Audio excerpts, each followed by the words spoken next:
Alrighty, sorry about the delay. Oh, geez, my mic volume's kind of low. Let's nudge that a little closer. There we go.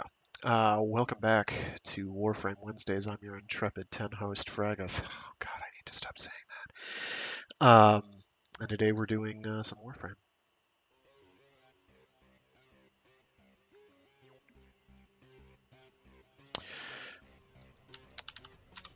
But first things first.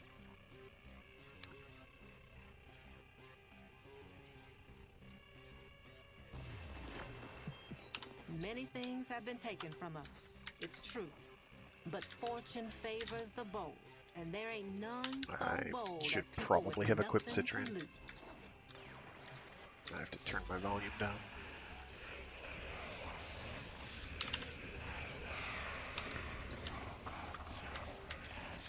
Helminth being loud, don't worry about it.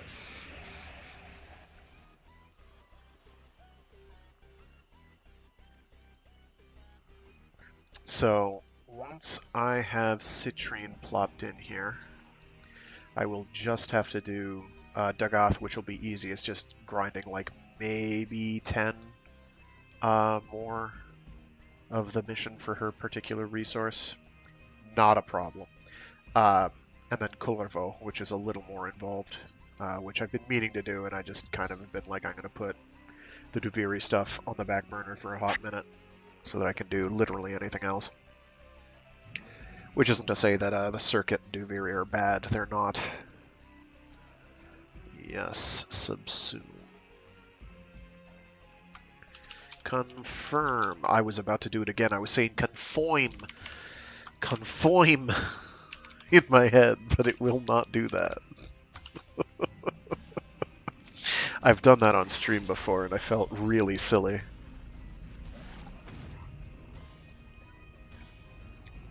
Alrighty. So Citrine has joined all the pretty plants. I usually leave them with their default colors. You could, I suppose, change them, and that would change what color the flowers are. I think it's the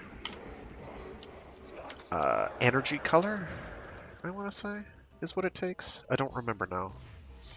Alright. Actually. How much do I need? 1, 2, 3... Yeah, because I need 102, I think. Or 100, like, call it 110. It's not actually, it's less than 110. So yeah, I need to do, I don't even need to do 10, I just need to do like 6. I'll get around to that. I'm not really worried. Dag. There we go. And let's just chuck some mods on here as well as give her a potato, because God knows I've got a ton of them. Let's see. She does what? Viral?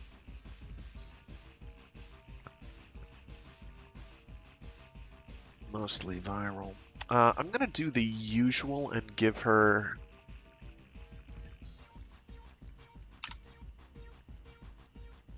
And she does have shield, right? Yeah, I'll give her an Arcane Aegis as well. Pretty decent survivability mod. It doesn't kick in as often as I'd like, but it's pretty... Oh. That polarity? What even uses that?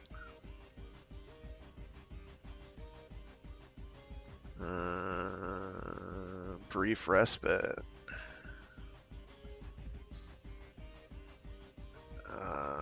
And that's it. Okay, that hurts. But you could do worse. So I've got to real quick level that up, because apparently I've never leveled up Brief Respite. Squad converts 150% of energy spent to shields, while overshields are inactive. Alright, now I'm going to give her the usual bevy of generalist loadout mods.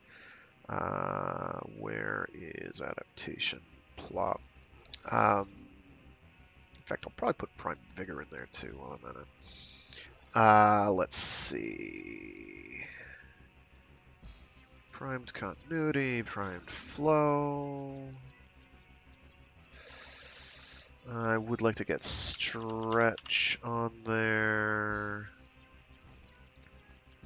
Let's see. Not fleeting. Where's Streamline? There you are. Just nothing too crazy here. Oh, I'm one short for Umbral Intensify. That hurts. Mostly my pride. I would have liked to get Umbral Intensify on there. Don't I have a level 10 adaptation? Don't ask why. There's no good reason.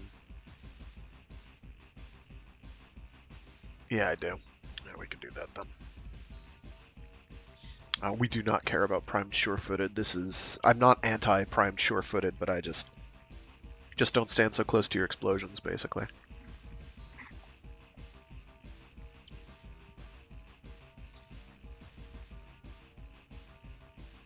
Okay. That's good enough, I think, for now to get us rolling.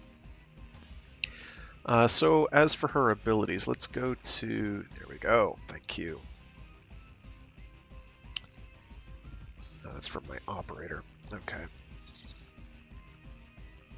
So what's Dagath's passive? There's a 35% that energy and health orbs will be 300% more effective on Dagath.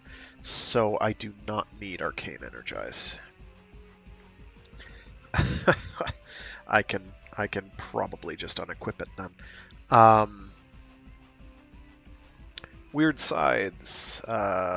Surround Dagath and seek out nearby enemies. Those struck are slowed and suffer viral damage with a guaranteed status effect. Scythes also spread doom and extend its duration. So what's doom?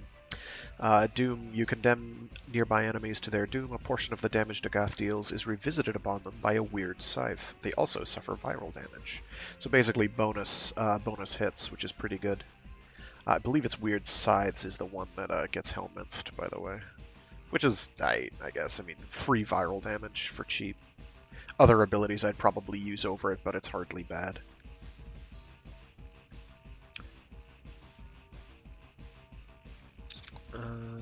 Damage redirection. 50%. I wonder if you can bump that up. Okay, Grave Spirit. Supercharge Dagath's weapons with extra critical damage. The effects are doubled on doomed enemies. Escape fatal blows by briefly assuming a spectral form, so it seems like a solid defensive ability.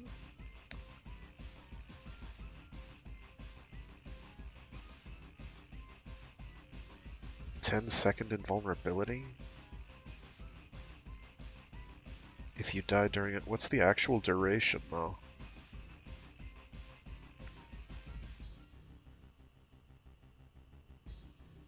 Because I'm seeing a 25-second cooldown, but I'm not seeing... I'm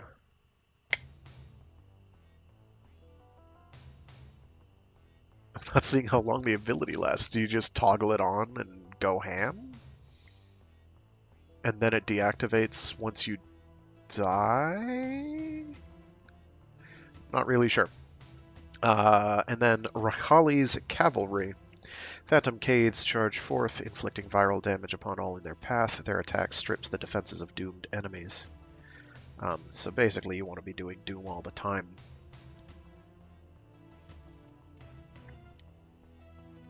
And these are all at level 0, so these numbers will change. They're not, and I haven't even, as you've seen, I haven't even started to min-max. Phantom Caiths charge forth, yeah, so just 28% defense reduction isn't bad. We'll definitely see if we can beef that up. A lot of these abilities, at least at base, have pretty short durations, so I'm thinking I'm going to want to have duration regardless of build. So let's see their tips. Consider equipping upgrades that generate additional health and energy orbs to maximize Dagath's passive. Dagath's Weird Scythes inflict the viral status effect, causing enemies to take more health damage from all sources, including Doom. Take advantage of this by equipping weapons that deal other status effects. Weird scythes are great for inflicting or extending doom on large groups, since they punch through multiple enemies. So can Weird Scythe inflict doom? I guess it does inflict doom. Actually, that's pretty good. If the Helminth version can do that. That means if there's durable enemies, you're just like doing straight up additional damage. Assuming that happens. Doom inflicts its scythes in a wide cone, so position Dagath in front of as many enemies as possible before casting. Equip Dagath with high critical chance weapons to maximize Grave Spirit's devastating damage potential. For that extra crit damage. Upon dying with Grave Spirit active, Dagath will enter an invulnerable spectral form, knocking down nearby enemies. In Dagath's spectral form, every kill generates a health orb. Be aggressive during Dagath's invulnerability to ensure a safe return to life. Rakali's cavalry travels in the direction you cast it and runs along the ground. Try casting in the air for a better view of the Stampede's warpath. Okay. Rakali's cavalry can hit enemies multiple times near the start of its cast, which can be very effective for rapidly stripping defenses. Ooh, that's nifty. So get right up in someone's face when you cast it, and it'll hit multiple times. And Rakali's cavalry grants invulnerability while casting. When in mortal peril, call in the cavalry. Ooh, that's actually very nice to know. Right off the bat, I can't think of any ability that I'd say I would subsume immediately. I would consider Weird Scythes, but they have other things going on, like a slow, which makes it great pocket CC. Crowd control, that is. Also, we have the Doorclave here. After 10 kills or assists, the Doorclave enters a spectral state that doubles weapon follow-through and guarantees status effects for the next 10 attacks. In Dagath's hands, each active status effect heals her slightly, which is ridiculous. So, follow-through, if memory serves, is the thing that lets you do big honkin' swings and keep doing full damage to them. I'm pretty sure that is what follow-through does. Modifies the amount of damage dealt in a single strike each time an additional enemy is hit after the first. Yeah, more or less what I said. Oh, why did I go with high status chance? I don't want high status chance. Oh no, I didn't go with high status chance. It's just kind of a consequence of trying to have heat viral.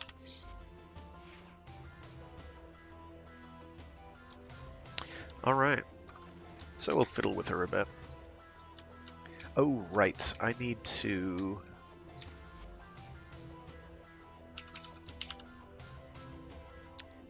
what is it called?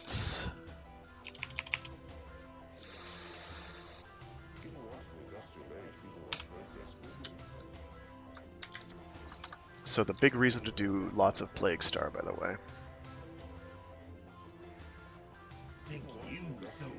He better not steal stuff from me. A whole sector just for me, none for you. Smart me. I'm glad he's smart. Aren't you glad he's smart? I'm glad. It should be with a cack, right?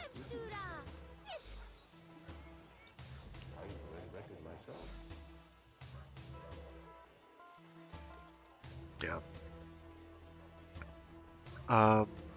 Anything new here I don't already have? Because I have the ghoul saw. I will probably buy a couple extra of these, but the main reason to do this... also, these you can sell for quite a bit. It's the Phylaxis. I thought it was called an Elixis. I'm smart.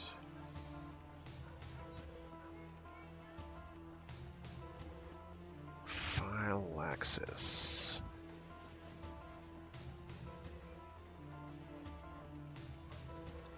this is the main reason to do these. Basically, you get 1 forma per run doing Steel Path. This is good. I would like to get some extra forma. I'm pretty sure I have a Butcher's Revelry. Should I grab a second one? No. I don't need a second one. Anyway, lots of good stuff. Probably get a couple extra of everything here, just so I have spares. Even though I'm realistically only going to use these two most of the time. Okay. So I need to go back to my foundry. Existing connection was forcibly closed by the remote host. Oh, that's good. Failed to connect to the chat server. That's a bad sign. Oh, I need to do those. I'll do those real quick. I thought I did those already, to be honest, but I obviously remember wrong.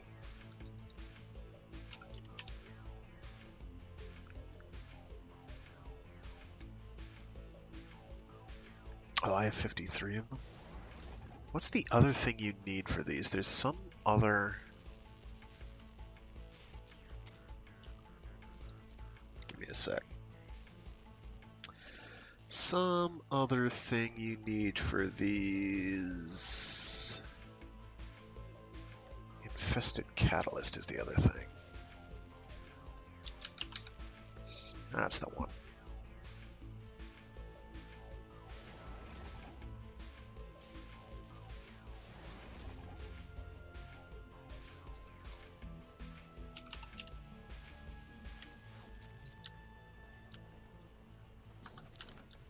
If only you could queue up more than one at once.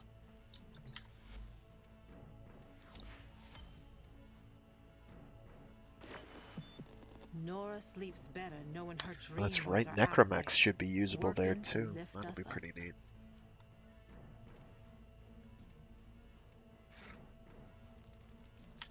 Yeah. I interact at you. Hello. Stand by while I analyze the intelligence profiles of the Grenier. Error, not a number. Did the operator enjoy this witticism? Busy taking a nap.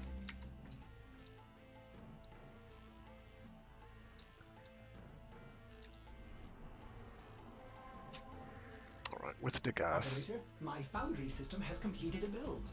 Let me grab those real quick.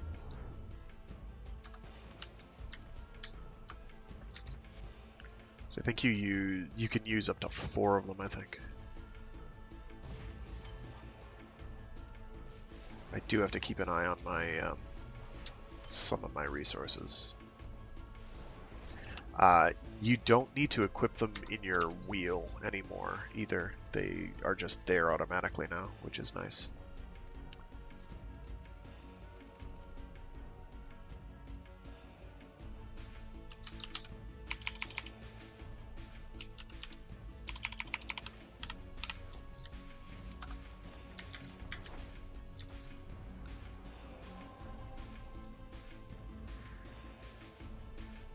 Bang these out real quick. It's a defense and an interception. Should not be problem.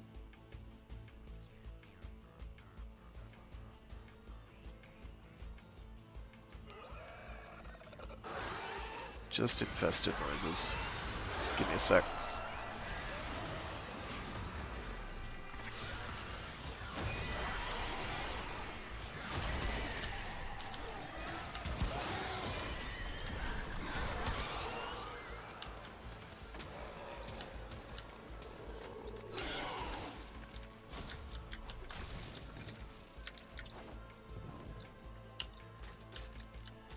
For the Tenno.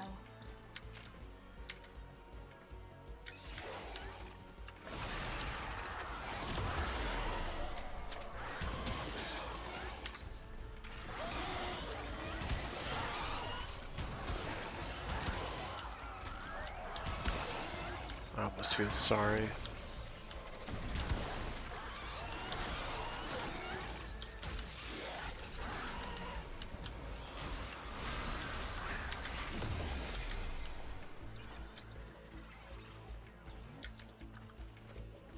I want to say her one uses the same logic that Kullervo's 2 does in terms of targeting.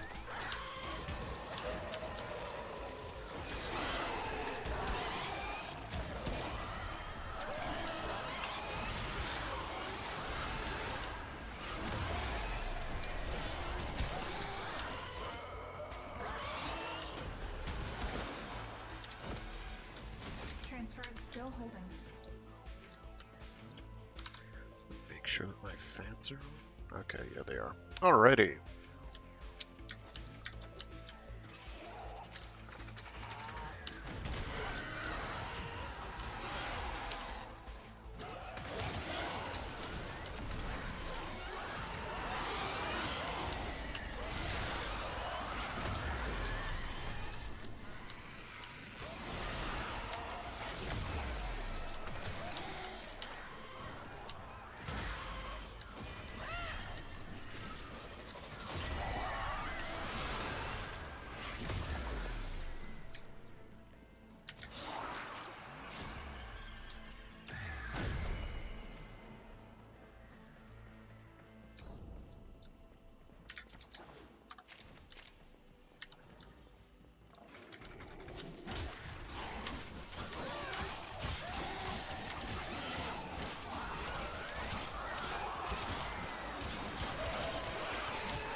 Unfortunately, the window for effectiveness on these whip swords is pretty, for its heavy attack, is kind of narrow.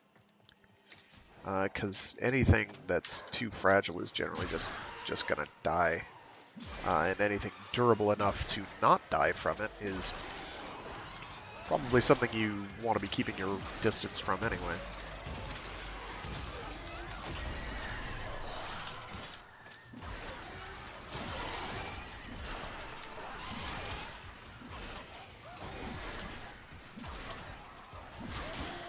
Also, its targeting is extremely hinky.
And infested enemies are exceptionally brittle at the best of times.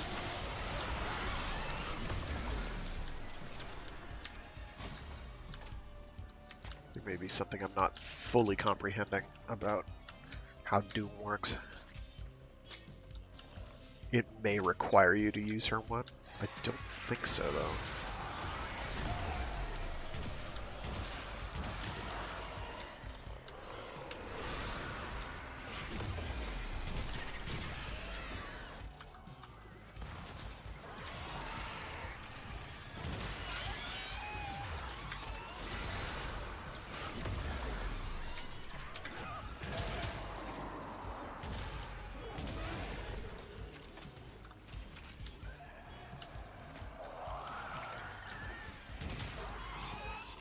Actually, this means that Gotva Prime, which incidentally was with our good friend Barrow Ketir this past week, is a very good choice for this frame.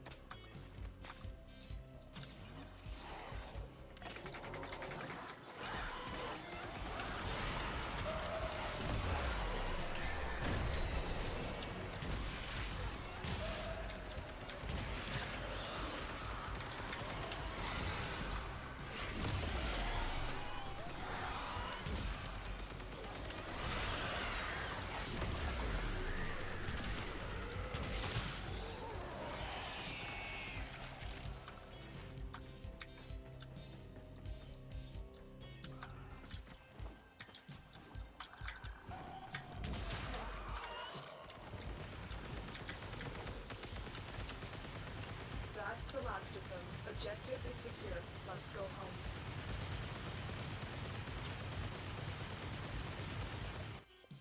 Free Umbra Forma, who can complain about that?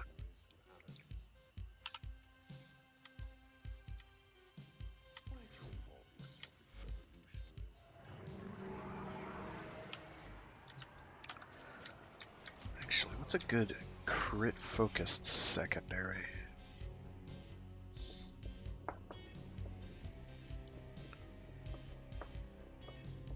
Got a couple secondaries that do some crit.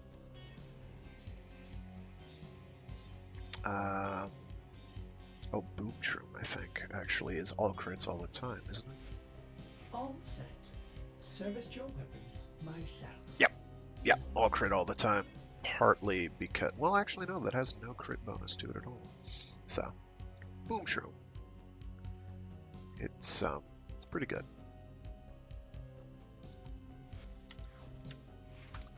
I haven't used it in a hot minute.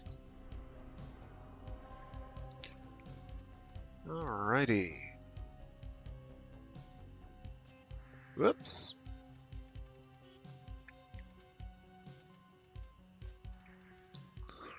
Let's get that puppy.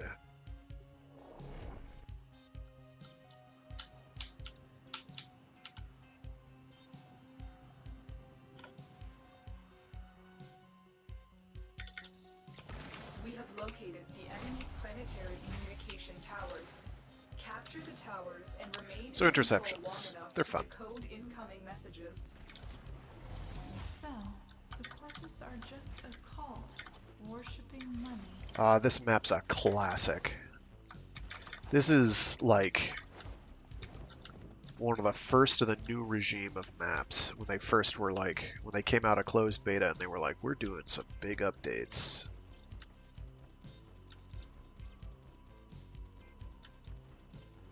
Here's what we can do to do a more open environment.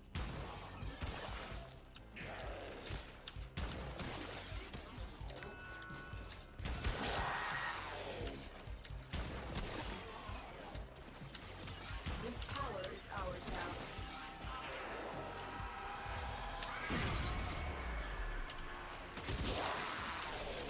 He went boom. That's why they call it the Boom Shroom.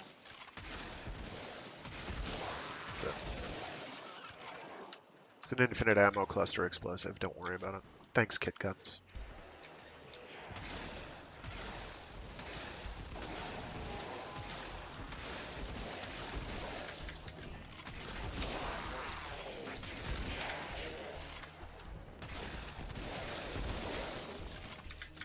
Actually, most of the Kit Guns have some kind of a crit build that's usually pretty effective.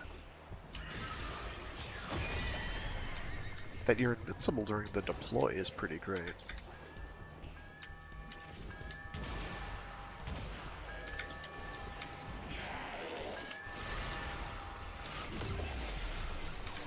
I'm gonna go back to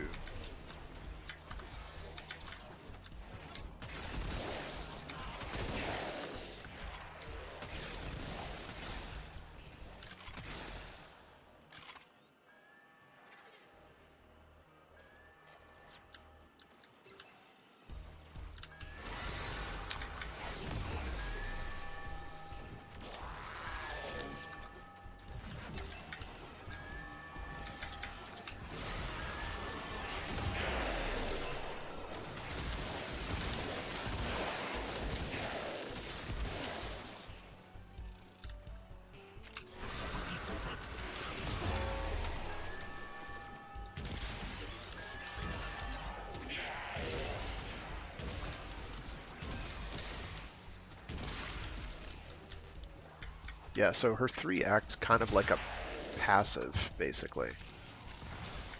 It has a certain entry cost to activate, but it's not a constant drain, it looks like, which is kind of strange.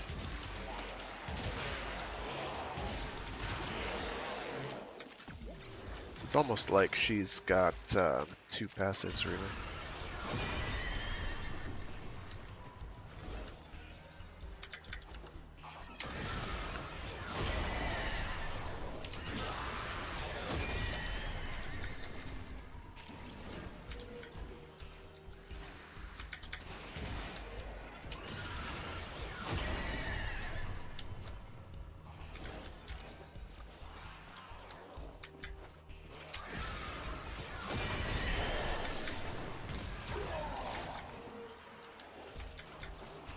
Wish there were any enemies that were durable enough to be worth using Doom on. Maybe I'll just cast Doom on somebody to see what it does. My Warframe is strong. I've got enough energy and energy efficiency that I can afford to toss powers around pretty much willy-nilly. Remaining enemy forces.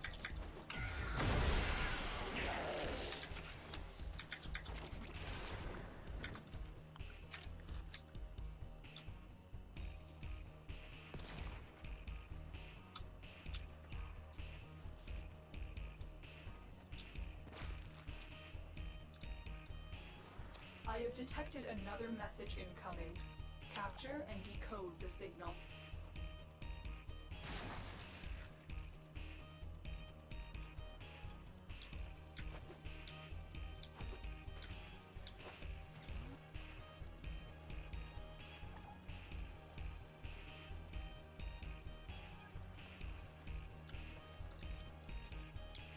Tower captured.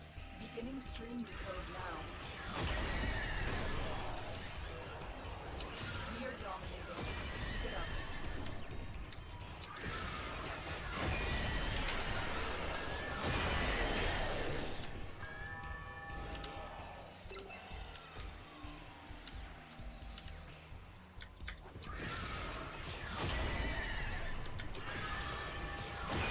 It's interesting because it's actually a frame then that you really don't want to be putting Nat Talent onto, or cast speed.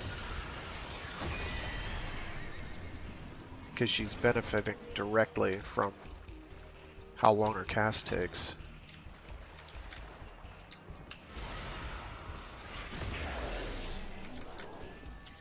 I'll try taking this thing to Steel Path, see if it's a bit beefier there. For the Lotus.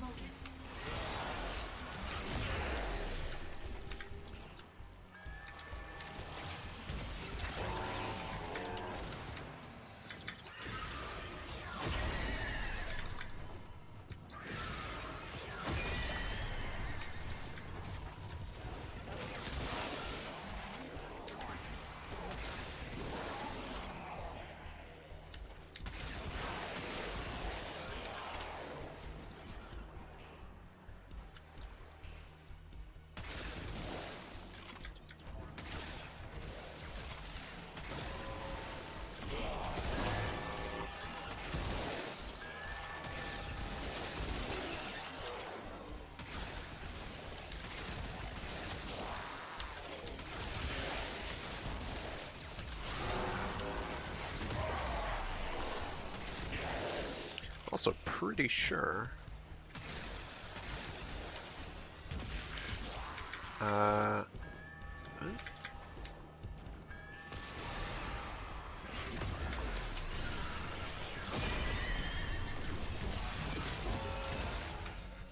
on this boom shroom I do not have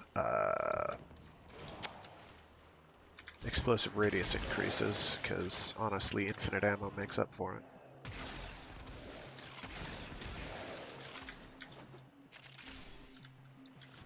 You can stick more damage on it if you don't have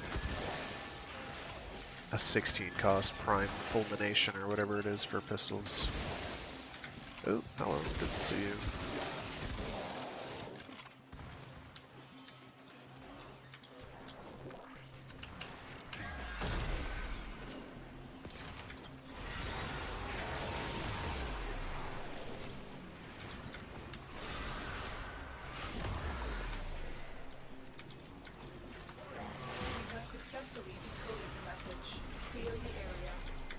Yeah, it's sort of like a combination of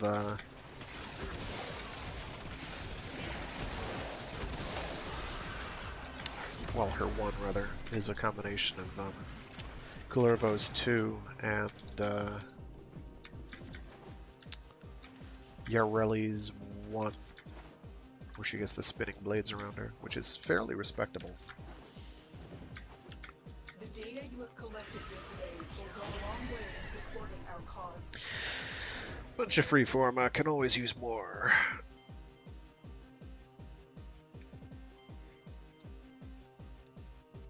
Yes, I was effective. I opened 7 crates.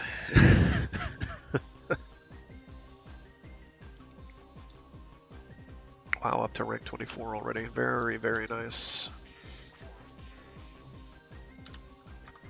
Let's see what the stats on her abilities have done. Operator, you have remembered well how the Tenno Let's see, that's up to 129% crit damage. I'm going to leave. Oh, that's only on Doom though. I'll have to, once I get her to 30, I'll definitely start fiddling around with min-max builds and see what those can get up to. Yeah, because 36% defense reduction is pretty insignificant.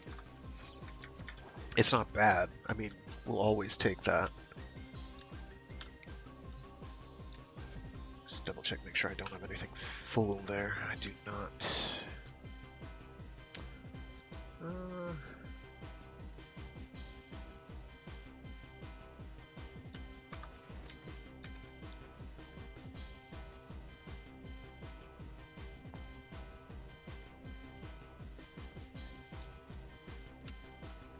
Oh, right.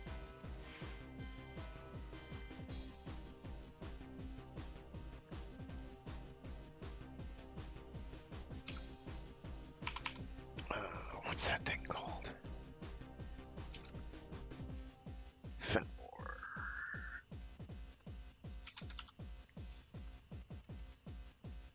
The reason I want those is because their incarnate forms should still have their effect is still rather effective against our good friend, the boss here. I've been forgetting to build more of these. Smart me. Yes. So I do have to keep an eye out for Iridite. Everything else is really not a problem, but Iridite I am blowing through. At least these build 5 at a whack. But basically anytime I see Iridite, I need to be picking it up. On that note.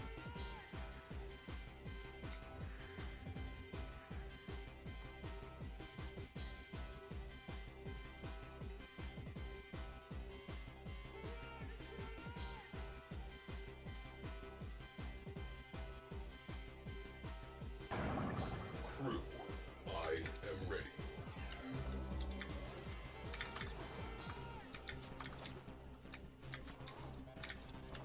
Gonna give ourselves a little resource bump.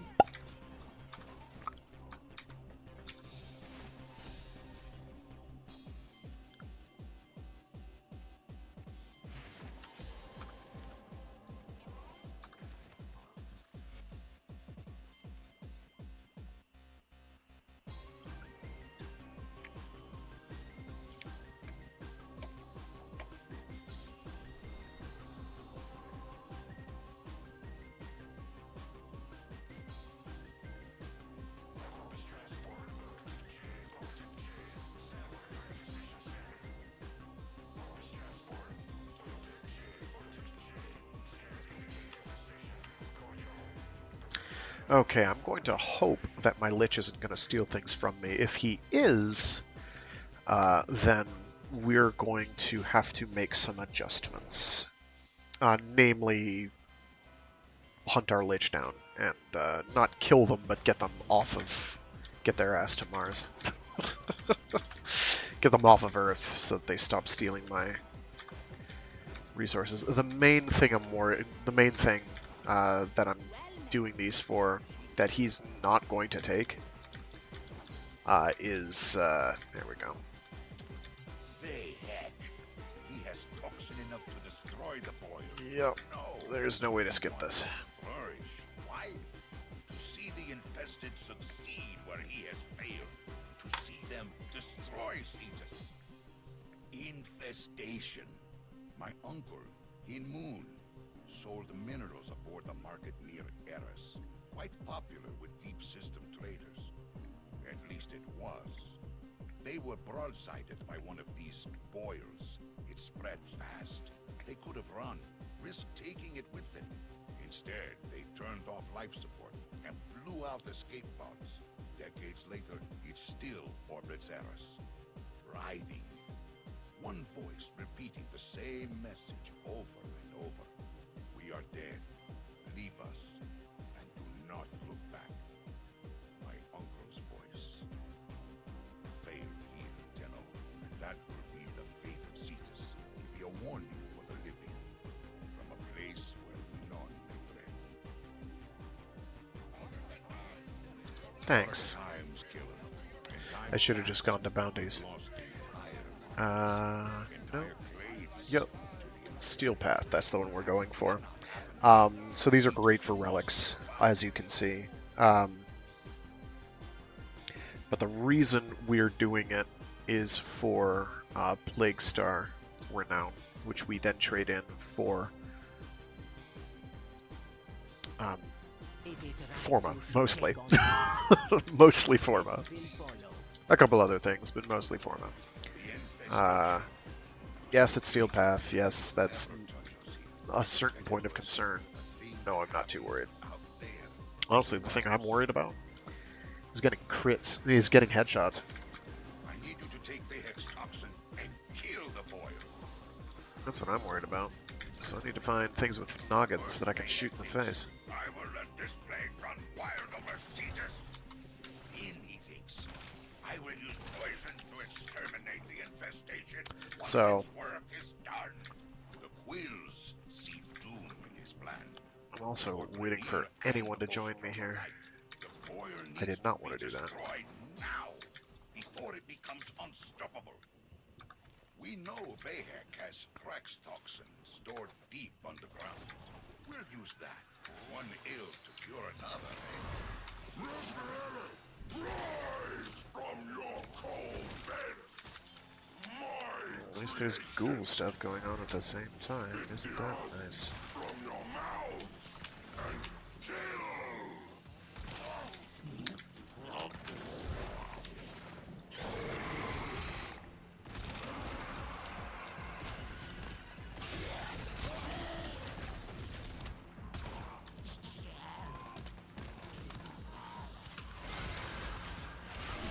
You'll notice these enemies are dying like chumps. Should probably turn that on.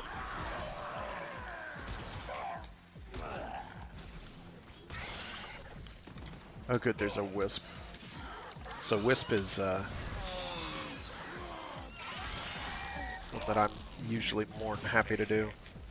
Two-bit despot with a mind half an inch wide and a Because face I have like a rejected very statecraft. Council would like you to make his life high power strength. more miserable. Toxin secured. Be prepared. Vahek knows what we're up to now.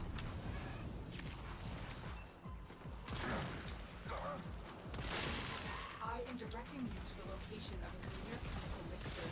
Use it to prepare the toxin. The mixer is inside I'm that much vault. more worried about the And the air Grineer is than I am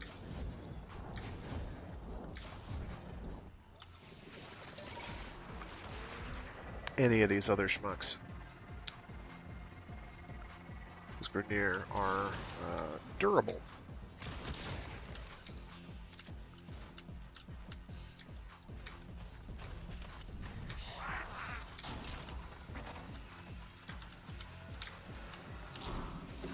Keep them away, killer. That machine must finish its work.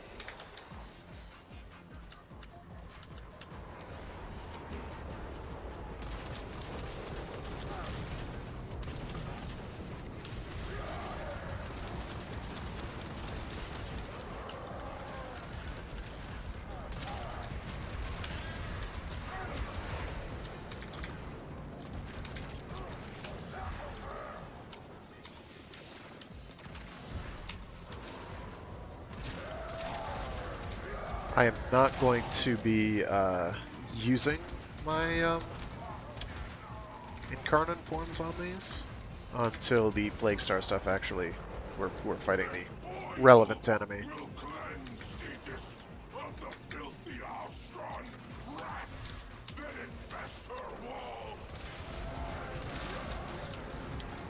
Just trying to get enough headers to do that. And try to keep from sneezing too loudly on stream. Alright, so I actually have enemies that I can use Doom on and won't die if I look at them funny.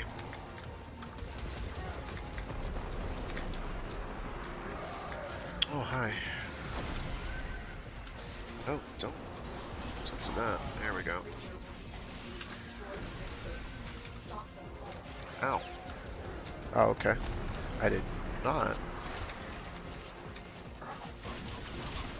I'm just gonna...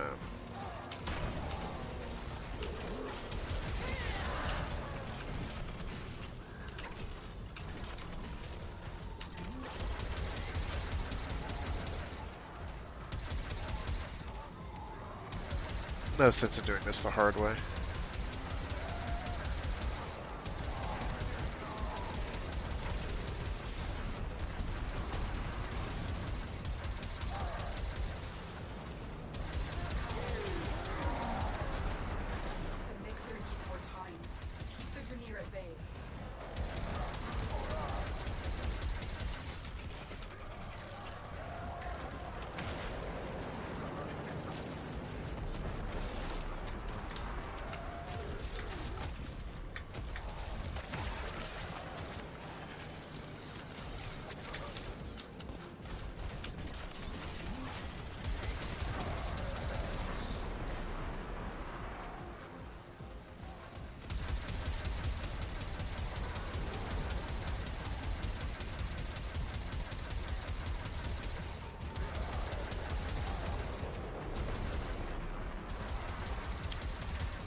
As you can see,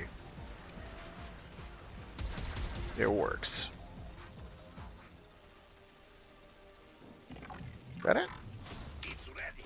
Now make that boil hurt, Dagath. Hey, augur message. A mod I actually use. Pretty crazy. Oh, hey, that's actually close by. Drone located.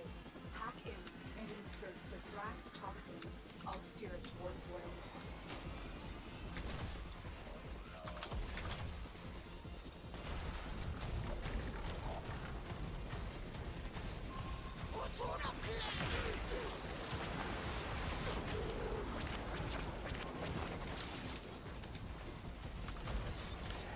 Now,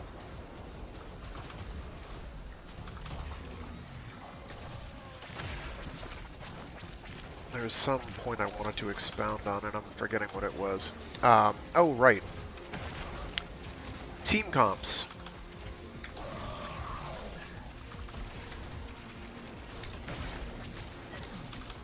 Team comps.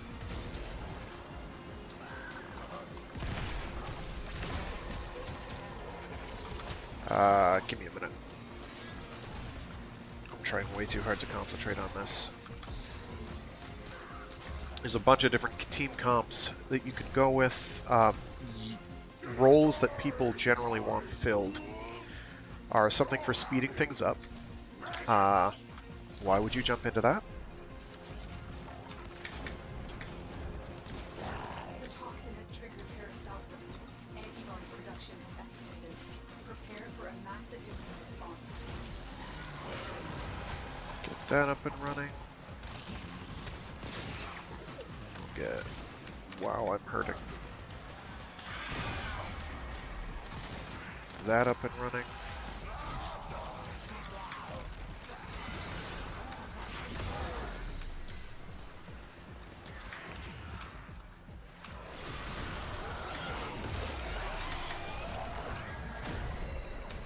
You know what I'm gonna do? Because I'm weird. far does that go?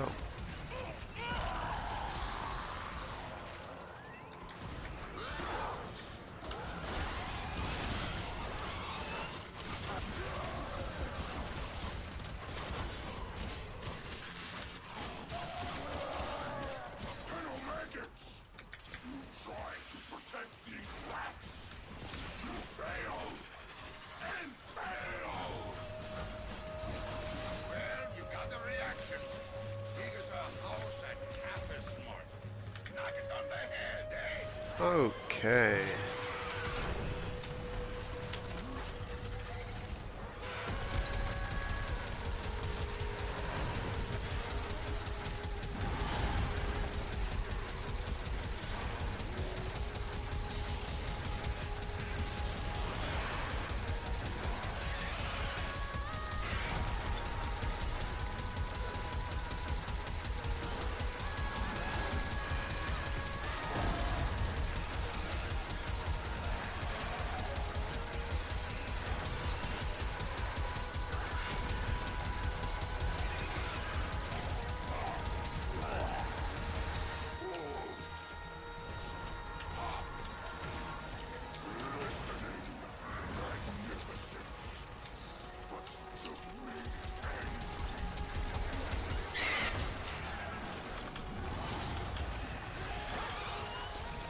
So, ways you can make certain things go more quickly. Man, that's loud.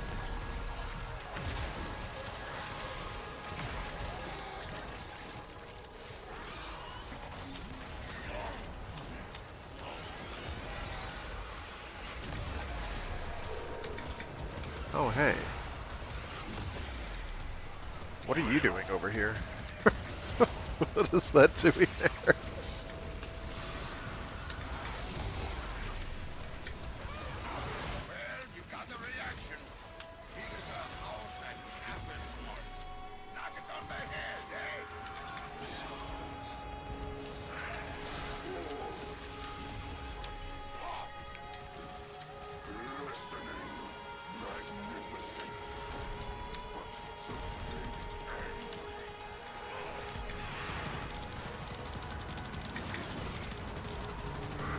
Yes, that appears to still be working.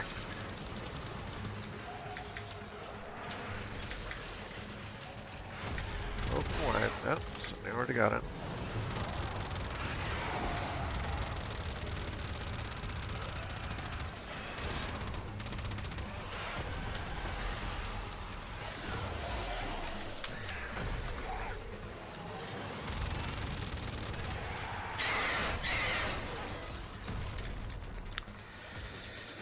So, one of the big things that people want to go quickly, maybe the one thing people want to go quickly, is the transportation of the drone. There's a bunch of ways you can do that. One is to speed it up by speeding it up. The other is to teleport it. And there's a bunch of ways to do that.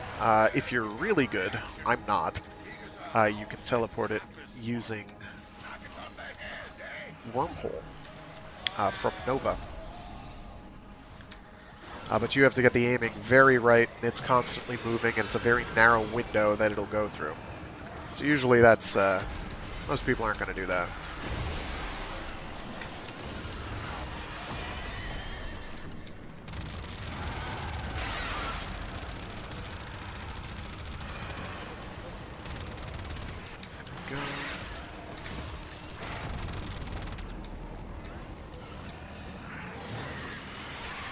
Wide, thank you. So then there's killing this thing quickly, and my frame of choice is Titania by a country mile. I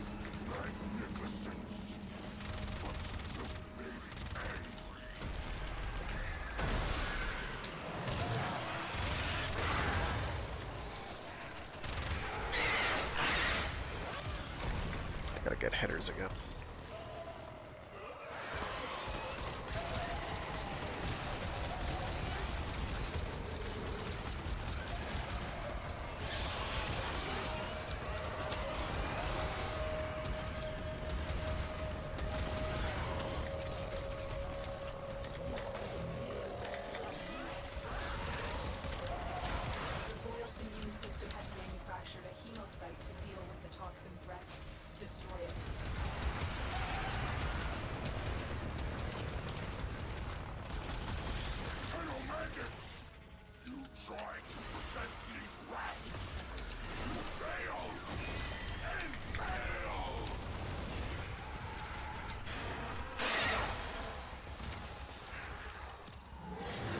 Open wide, please.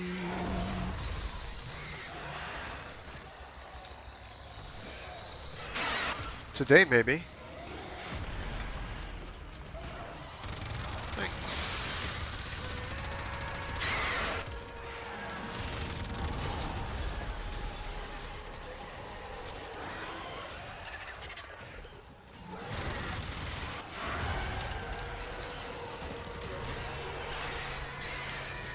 Here we go. Shall work, Surah, but it was not enough. Not yet. Hit it again, and keep hitting it till there's nothing but a hole in the ground. During these dark nights, Cetus is great. The cat will keep you supplied until we beat this. Proceed. You have not won, maggots. You have not won!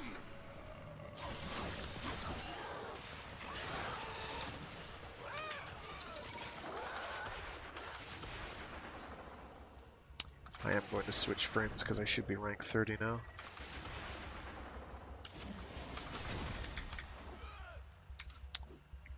On my Dagath and her melee weapon.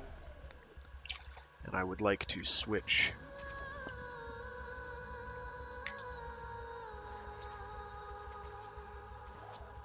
Oh, that's a nice animation. It is not, apparently. Did I not get any affinity credit for that? No, I did. It's not rank 30, but that's okay. I can switch now. So, other ways. When you're doing what you'll probably want to do as a...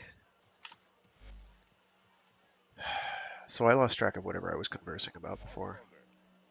I don't remember what it was. It doesn't really matter. I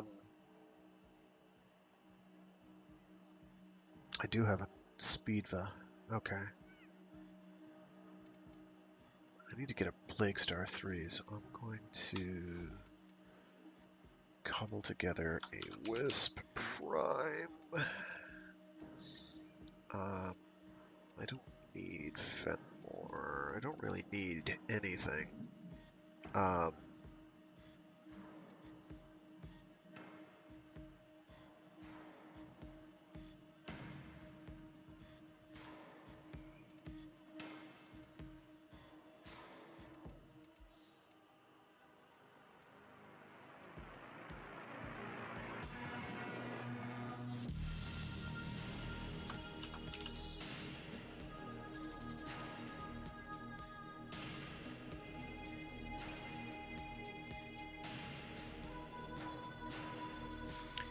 Just making sure that this is indeed a fire rate, or a strength. Yes, it is.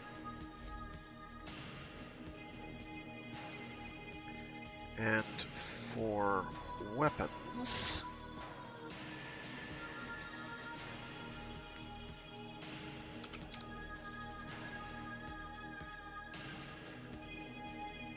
probably Chlorophyll.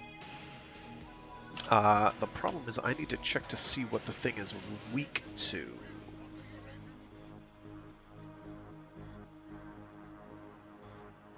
So I don't remember off the top of my head. I know it's got health, infested health, which I think is weak to fire and gas, but I don't remember. Wow, that's loud.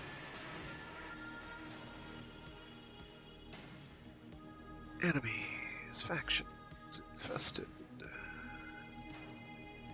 What is this thing called?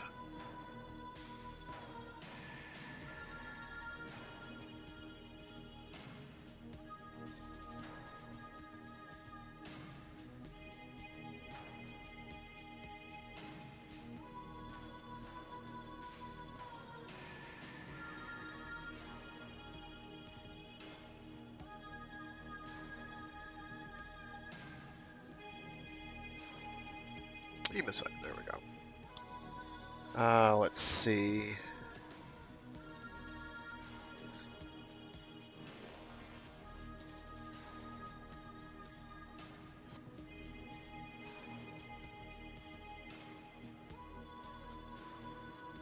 corrosive or radiation, really.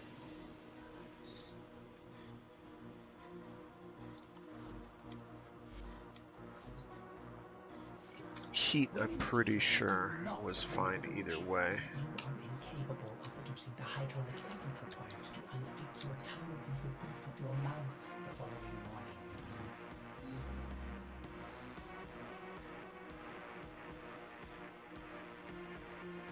There's a strong argument to be made for heavy caliber for this thing's secondary form, but I just have no place to put it. Because aptitude is great, vigilante armaments is helping in general, rhyme rounds I have to make viral. I don't need rhyme rounds to make viral. It just helps.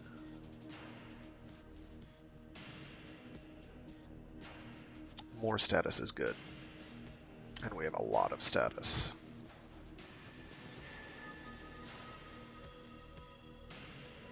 I'd love to get primed cryo rounds on there, but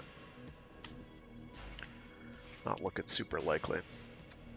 What damage types do I have in here? I have gas. Gas will be fine. It's not ideal. I could switch that to radiation, actually. Pretty easily. Oh, no, I can't. I thought it had native... Oh, it has radiation on the radial attack, which is all I'm going to be using anyway. We're fine. This I should probably switch some stuff around. Myself.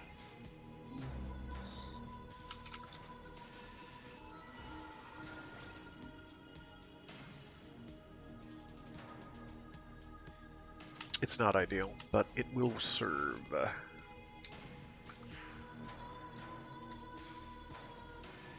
Okay. Now I just have to check my chlorophyll. Yes. Yes.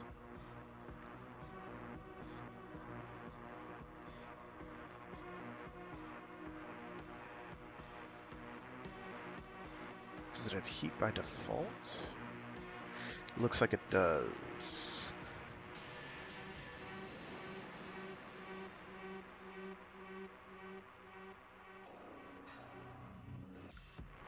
I'll be fine. I'm going to save this.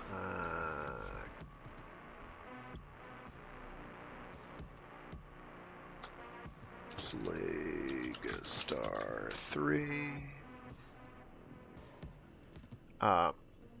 So with this, so this should be a speedva. Not sure why we have the Tenet Flux rifle exactly.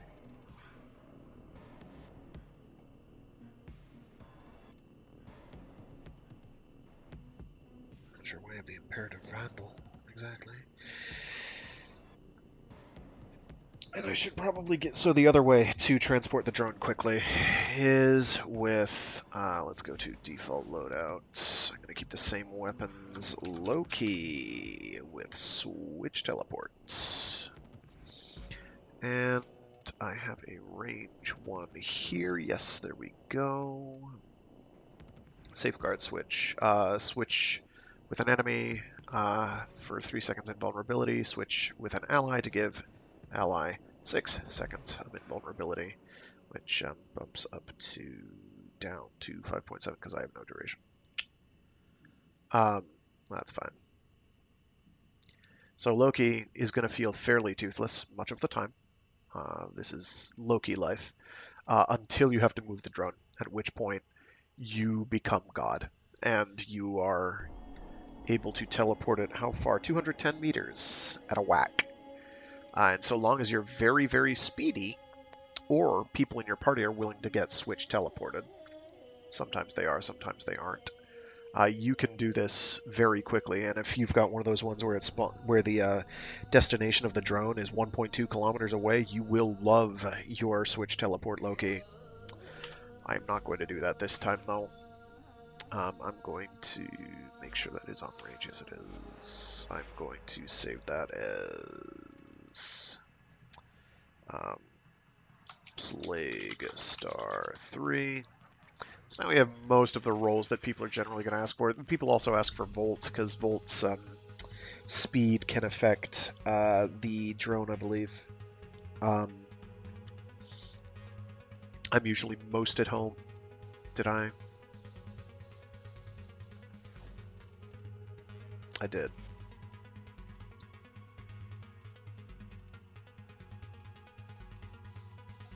I'm sorry. I don't know numbers. I'm most at home with Wisp because Wisp is great for doing a lot of these over time. Because once you get your things planted, you just kind of teleport between them. Your flowers.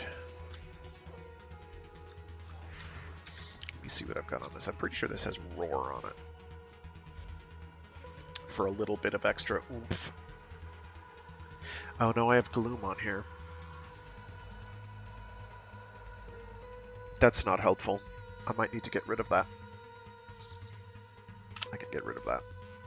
I'm not sure what I'll swap it with. Probably Roar. Oh, I need to feed Chubby Wubby.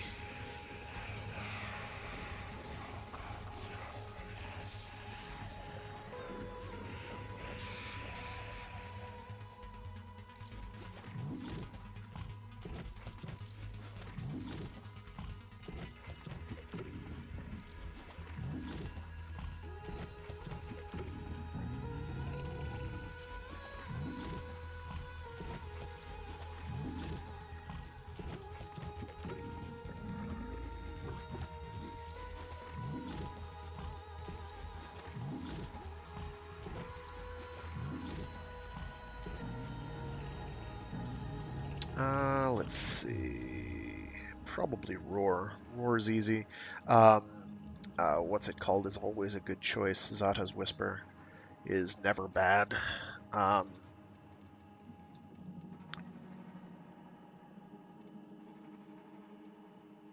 Because it won't be very long, the duration, but it will be a very substantial damage increase. My range, I think, is 100%, so Roar isn't bad because it'll help my allies, and the damage increase is going to be pretty impressive.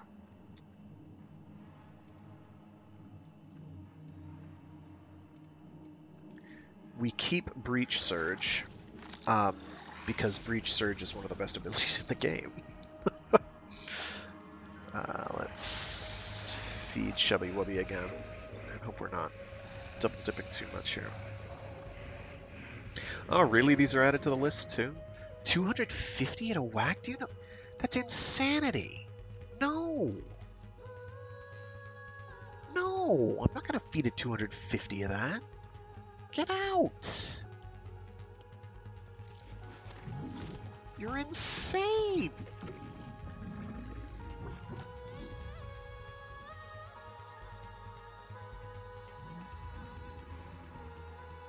There's Dead Knight.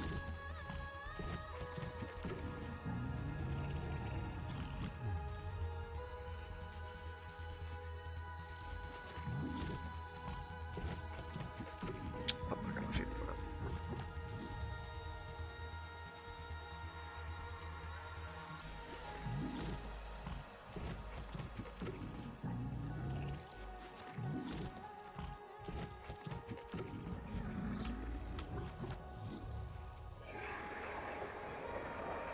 There we go. Okay.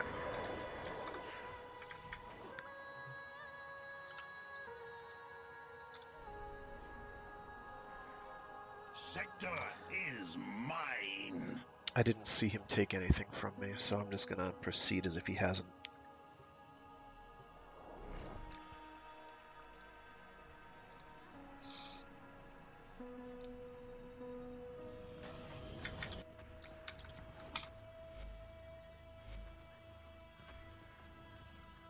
Fey heck. He has toxin enough to destroy. Your deeds shall be rewarded. I need to remember to build more of those. It's okay. The infestation. I was beginning to think it would never touch us here. That it was a thing that happened out there to others. Naive. I need you to take Vahek's toxin and kill the boil.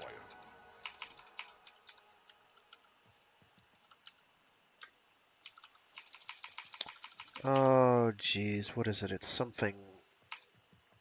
I'll just use this as the barometer. Okay, it only used one of that, that's fine.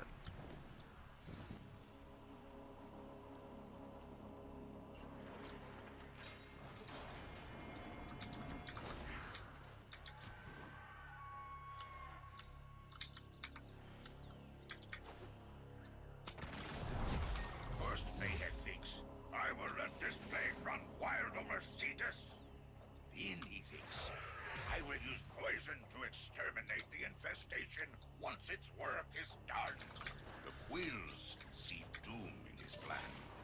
For Grenier and Ostron alike, the boil needs to be destroyed now, before it becomes unstoppable. We know Vahek has Thrax toxin stored deep underground. We'll use that. One ill to cure another, eh?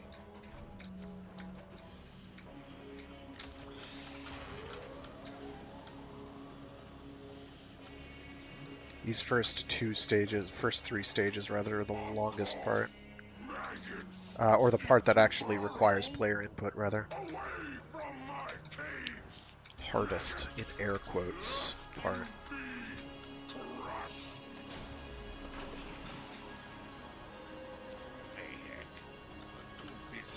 Iridite, let's go! 10 from that, very nice. It's half of, well, that's 2/3 of getting one. More miserable. Toxin security. Prepare. Dagath knows what we're up to now.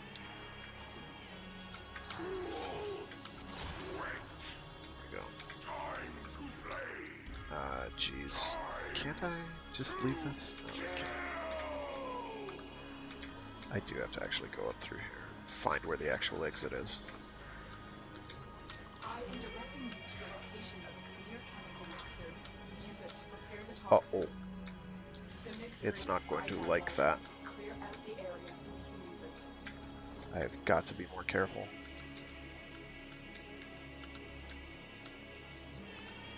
Can I get around that? I cannot get around that.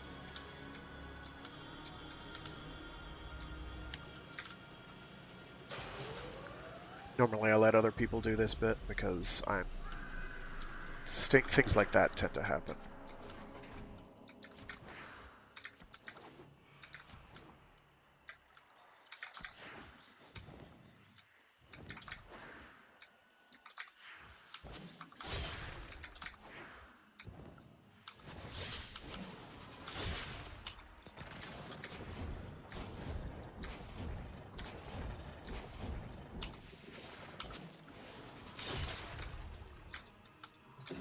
Keep them away, killer. That machine must finish its work. Right. 1, 2. Which gives me a nice 93% attack speed, which is greatly excessive.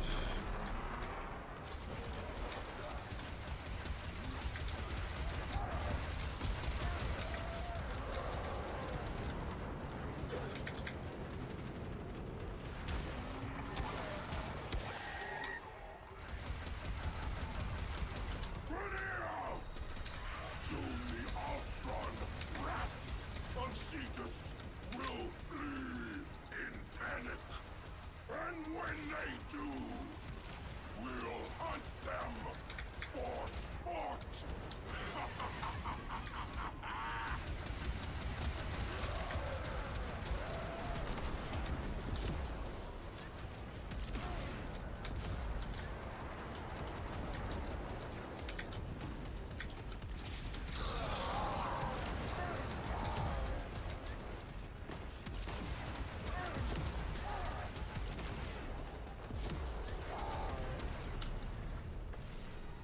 The Grenier will do anything to destroy the mixer.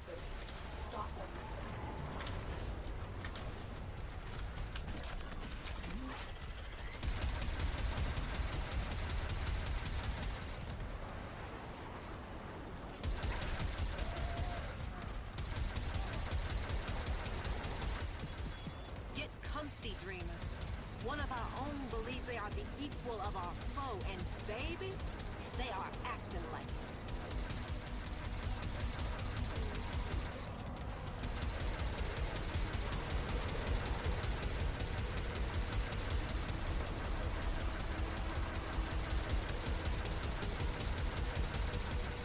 The Mixer needs more time. Keep the Grineer at bay.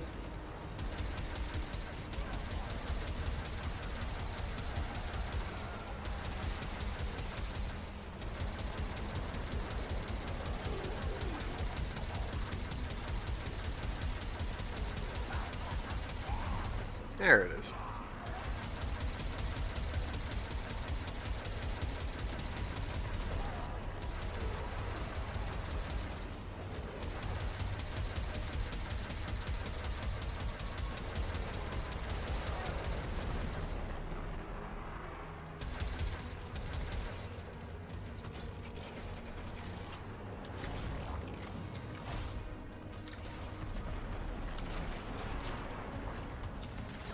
It's ready. Now make that boil hurt, Dagath!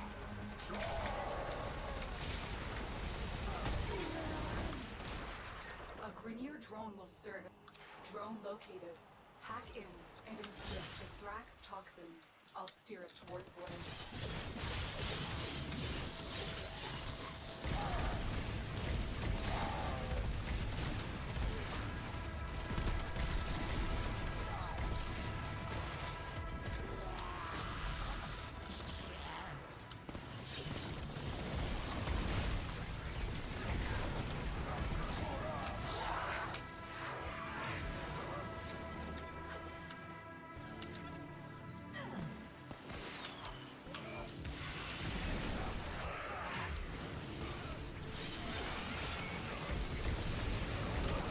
I should probably find out if you can use Gloom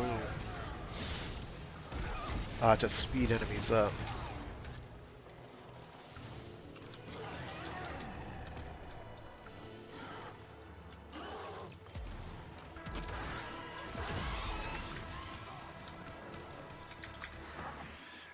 Meow.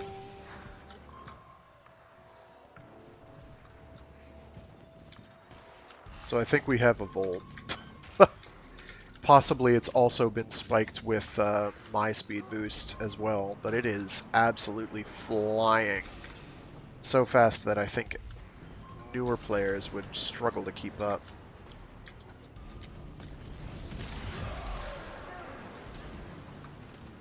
So yeah, Volt's definitely the way to go. I might swap out my...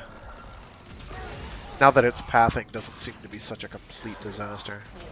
The toxin has triggered peristalsis. Antibody production has escalated. Prepare for a massive immune response.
I guess that's a practical reason to use Gloom. To slow these dudes down. I may switch it back. I knew there was another reason I had it on there.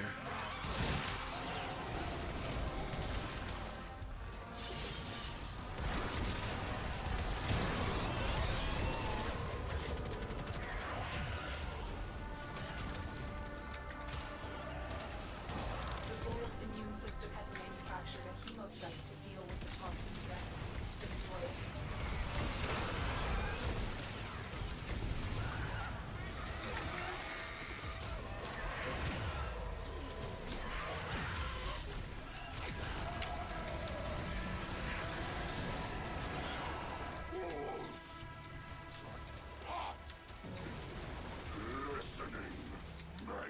magnificence. I'm gonna go for this one first.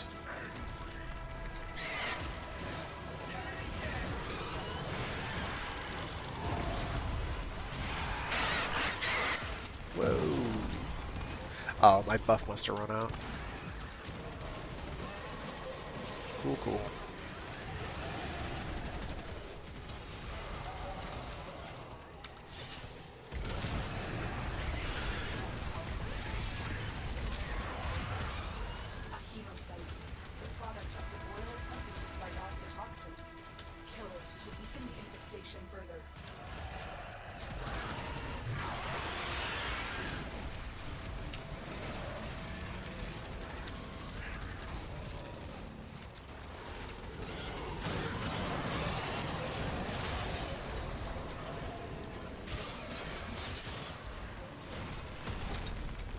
Hello, maggots! You tried to protect these rats. Fail! And fail!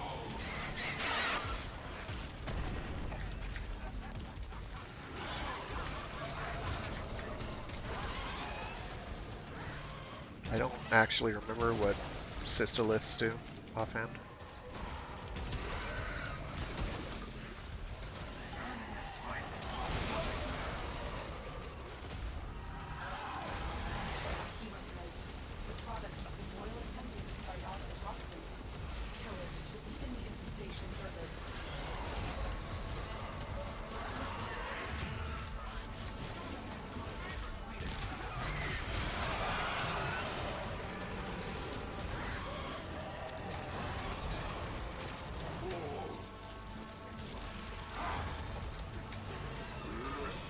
Nice. Someone's deleting that thing awful quick. I don't think we've got a Titania. No, I don't think we do. But it was not enough. Not yet. Hit it again. And keep hitting it till there's nothing but a hole in the ground. Did I burn all of them? I think I did.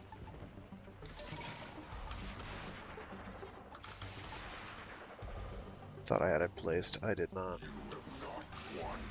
It's okay. You have not won! During these dark nights, Cetus is great. The cat will keep you supplied until we beat this. We'll see. I've put the cat in charge of supply distribution until this strangeness is at an end. See what she has for you. We're all in this one together, Tino.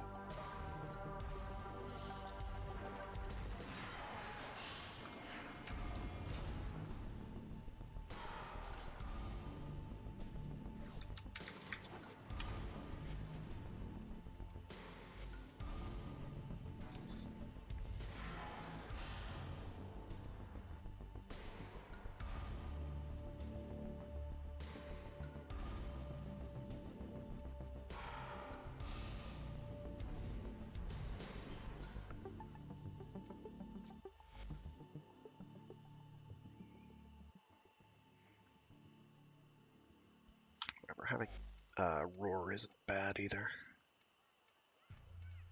Out of interest, what is the damage buff from that? 133.5 damage increase. That's respectable. I can get behind that. I'm gonna switch to... Actually... No, 4. I'm gonna switch this to a volt, and I'm going to min-max a volt. Real quick. Speedy speed boy. That's probably it. I do have to be right next to the thing for it to kick in. Speed multiplier of 3.72. That's probably about as much as I'm reasonably going to get.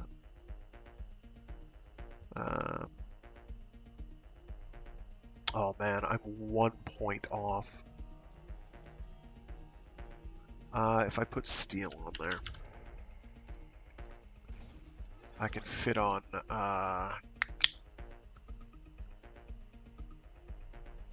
which is the better one?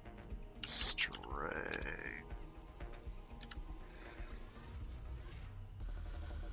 Because I have Augur Secrets. What is it called? A Mars Hatred, I think, right? I already have a Mars on. Shoot. What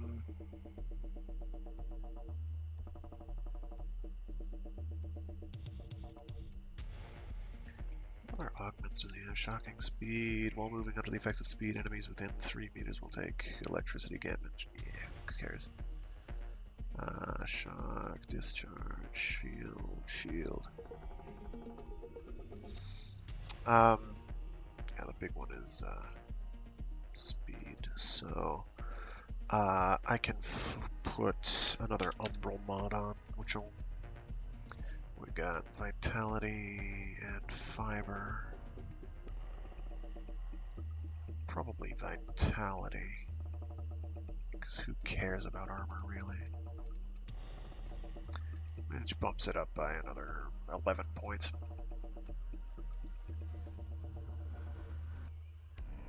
Which is about as high as you're reasonably going to get it without making further concessions. We have streamlined just to keep energy costs in line, because we only have 300 energy to work with, but our main raison d'etre is speed. So we can do that. Okay. I'd rather not, because frankly it's kind of boring. I'm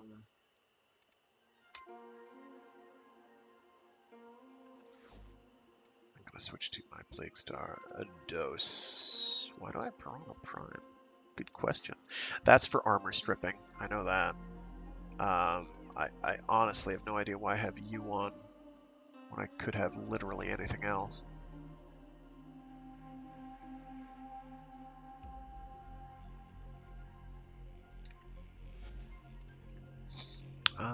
So I'm gonna just not.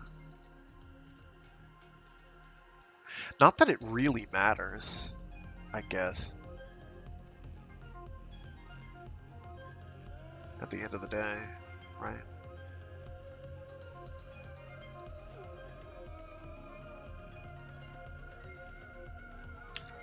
So we're not really going to be using that weapon very much. Because we are going to be using... Let me just double check my loadout here. Yeah, this is the one. We're going to be using this loadout. And this is not totally min-maxed. The reasons for that are fairly straightforward. I had to make concessions. You have to.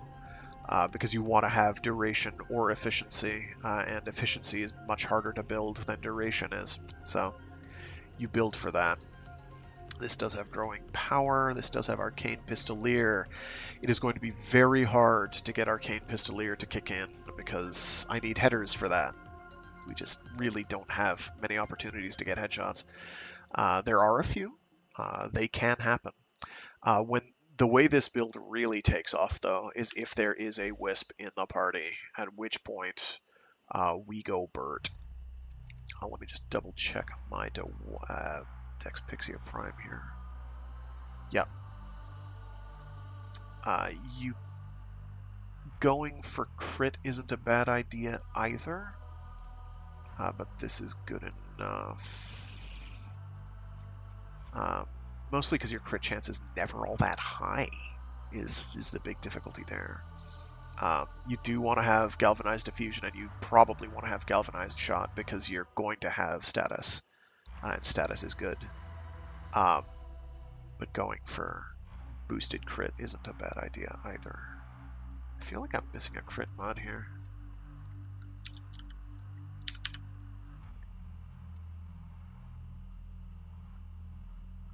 No, we're good. That's it. Reduction in fire rate hurts, but Razor Wing is going to... Razor Wing Blitz is going to completely make up for it. It's mostly that it's only a 30% crit chance. I could give it a whirl. It does have heat at least.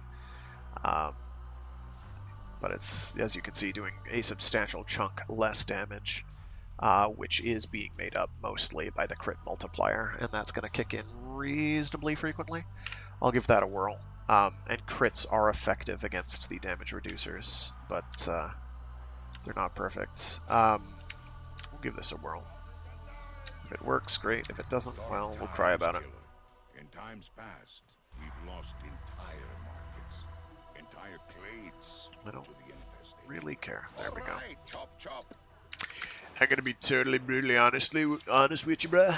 I don't care. I was beginning to think it would never touch us here. That it was a thing that happened out there to others. But as a rule, I like playing Wisp because it's pretty easy to get going. And kill the Unfortunately, it's too easy to get going and can therefore be quite boring.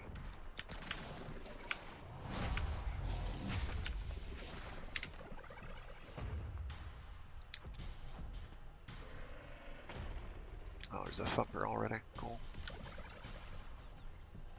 I'm gonna assume people are already on things and doing what they're supposed to do, so I'm just gonna sit here and get juice.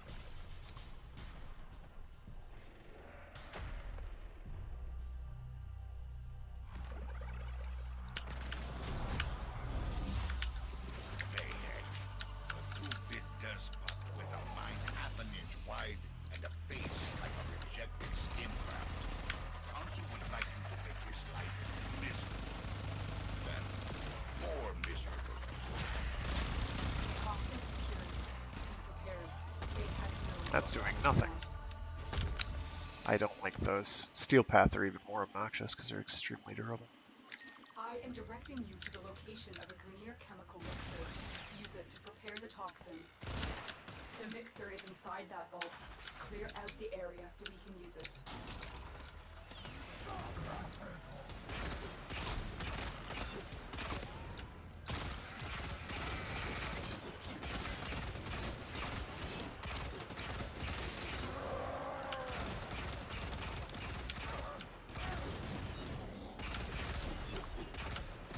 Keep them away, killer. That machine must So every work. impact proc, theoretically, I'm getting a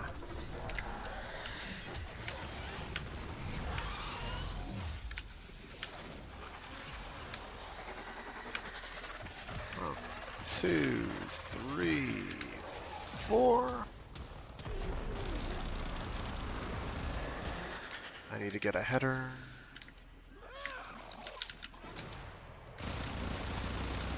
I'm not getting headers much.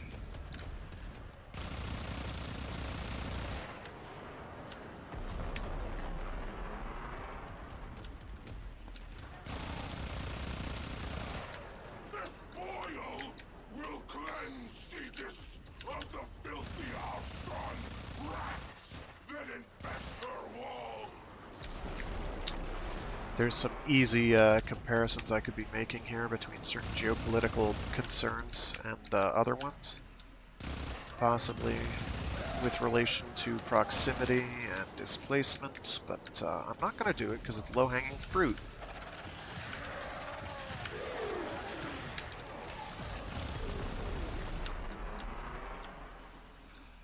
And I'm better than that.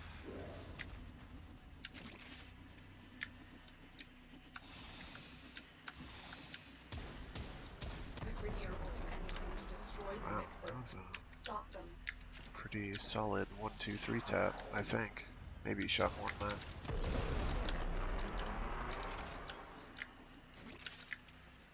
What is he using? Oh yeah, Strun. Strun Incarnate's pretty good, or Boar, I can't tell. That can be very, very strong. Very high crit damage, which is enhanced by a bunch of damage boosting things, so quite good. The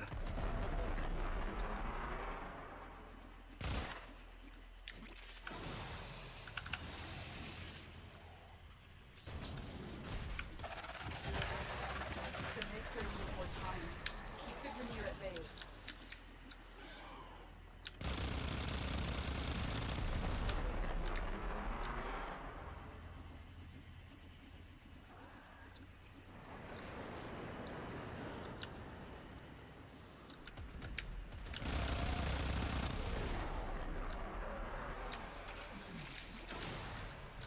I didn't know you could make like 4 at a whack. That's cool.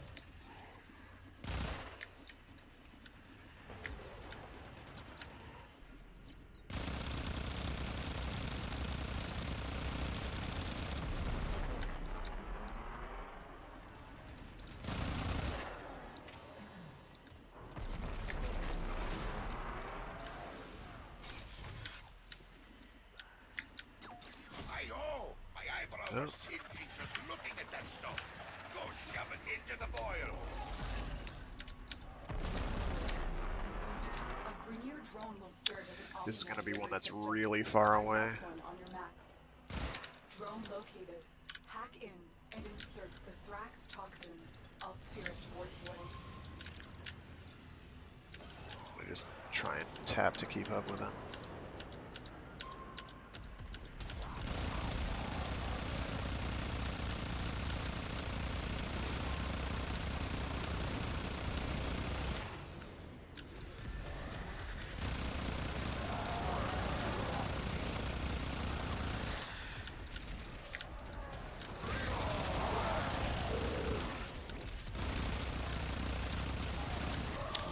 This is why I probably should have stayed as Wisp, because I'm pretty sure Wisp's speed boost and Volt's speed boost stack.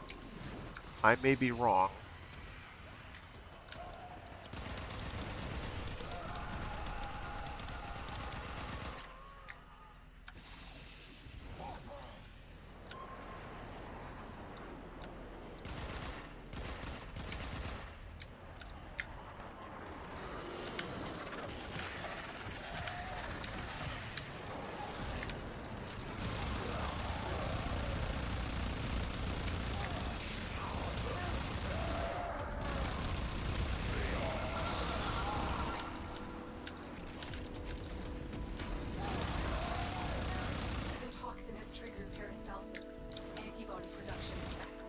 But yeah, Titania, Wisp, Volt, and somebody who's bringing Bloom, and it can be one of those three, and you're pretty much Gucci. Or actually, probably Speedva would help. That's probably what I would go with. Titania, Volt, Wisp, Speedva.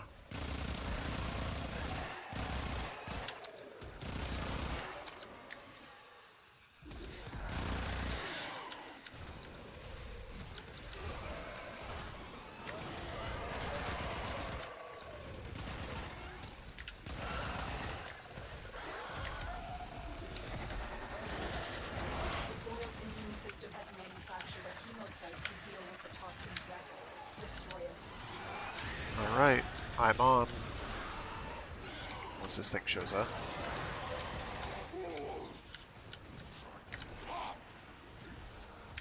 Listening, magnificence. But you just made it angry.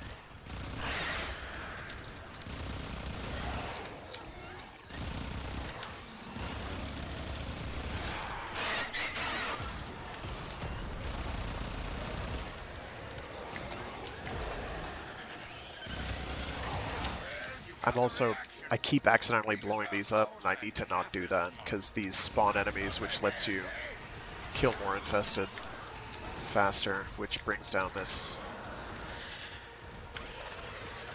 2, 3, 4.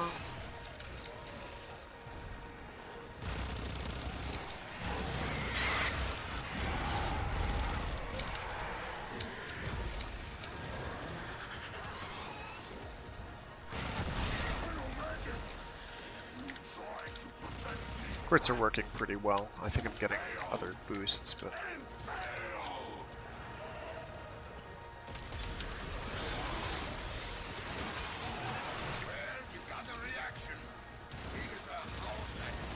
There we go.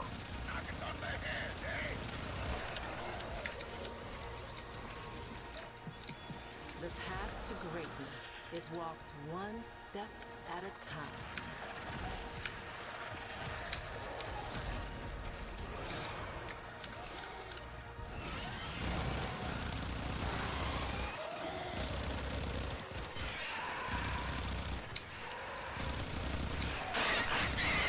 Seeing pretty low numbers. I think those are a misnomer. Misnomer?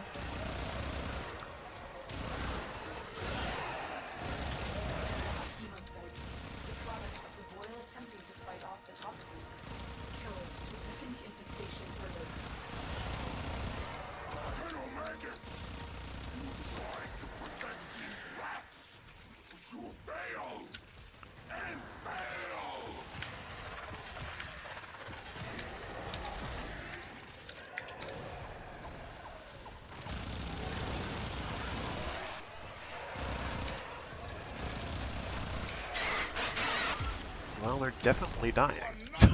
Nice work, number one dot. We're breathing easier back here. During these dark nights, Cetus is great Where's for the... morale. Nakak will keep you supplied until we beat this. Go see her. No! No! No!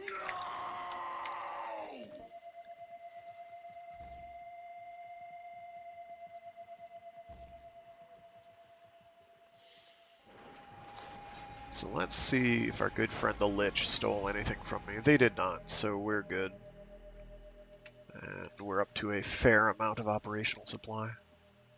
I doubt I will grind so hard that I have that maxed out by the time we leave this, but, you know, it's a possibility. What time is it? Time for me to get a watch, I guess.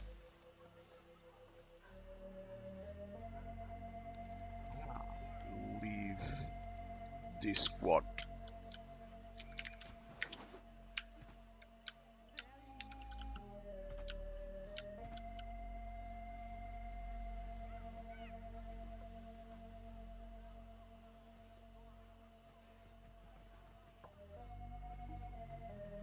Powders and knives, newly arrived at great risk from the Eurasian zone. Display your love with the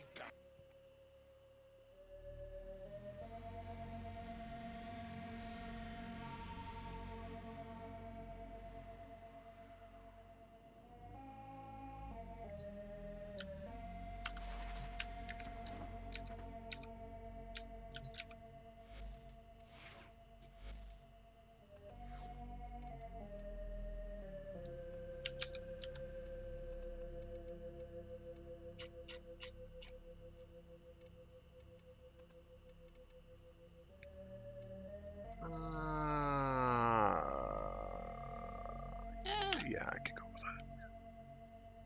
And that because that's going to get boosted.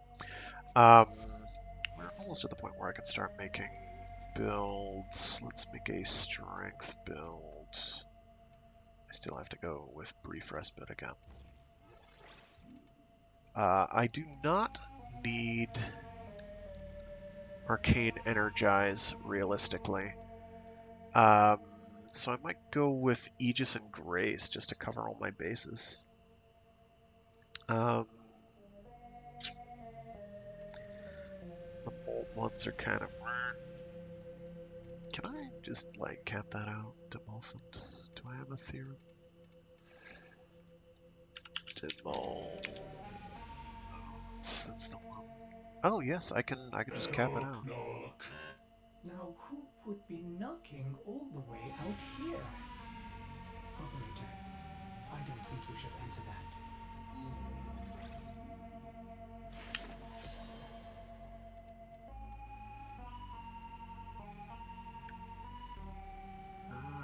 Let's see what other... Which is Reaper again? Oh, right. Yeah.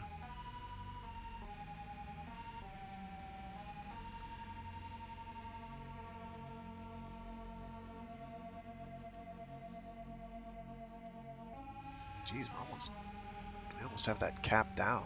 Golly.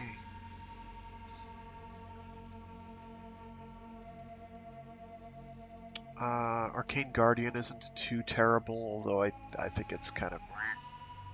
I'm not the world's biggest fan of Arcane Guardian, mostly because armor doesn't affect your shields. Plus 900 armor is great, but it doesn't really matter for Steel Path, because they're going to probably cut you down anyway.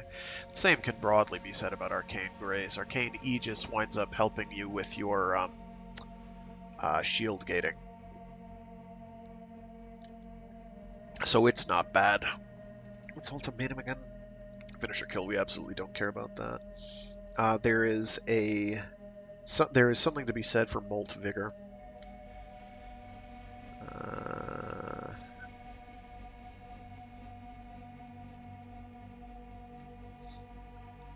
Make up for Grace just for the schluck. Arcane Fury is good.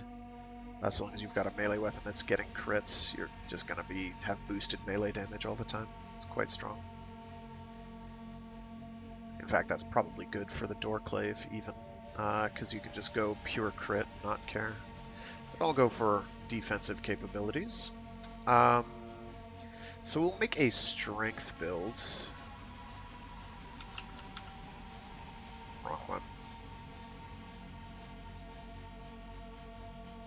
Because we're doing viral, the Archon mods aren't going to do us a lot of good. So we're going to broadly ignore them.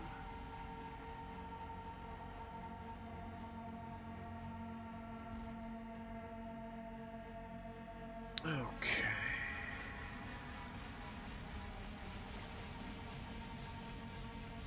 It's up to 298. That brings our critical damage up to 149%, and Doom critical damage way, way up there. Very high slow with sides. Anything else of interest here? Big defense reduction. I'm not sure how high that can go. That's looking like it probably caps at 100% damage redirection when you inflict Doom, to be honest.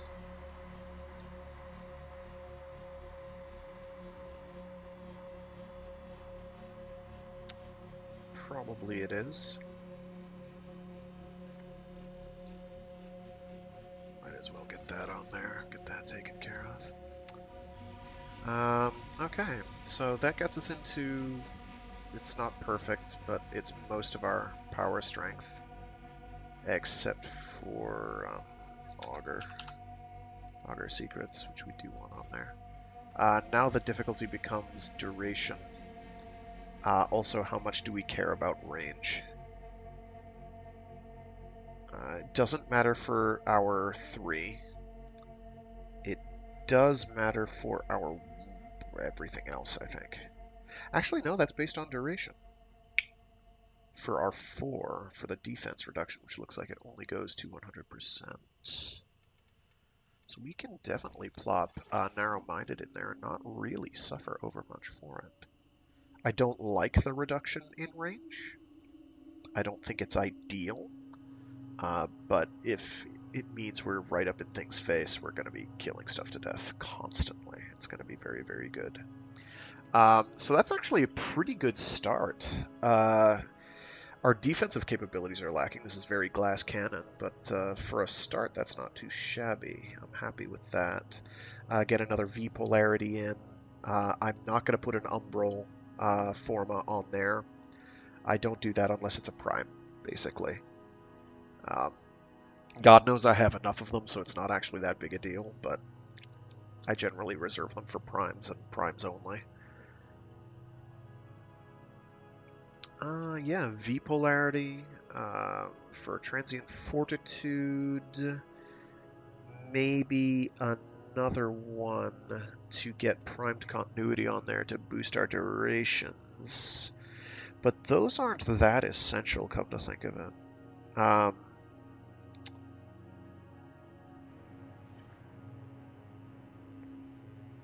It's nice, but because our range isn't very high, we may want to do something to get greater range on there. Probably get stretch on there. That'll get us up to, if I get stretch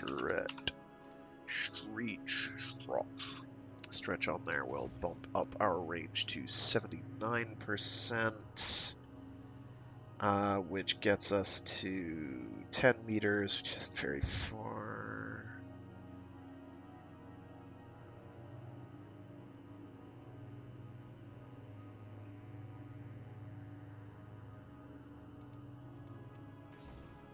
What is it? 176% critical damage. I'm making a tacit assumption that that is applying to your end state crit damage, not your base. If it's base, then it's pretty darn worthless. If it is applying after the fact and multiplying, say, a 5x multiplier by 176%, let's just real quick. let's just real quick check Dagath and her abilities section.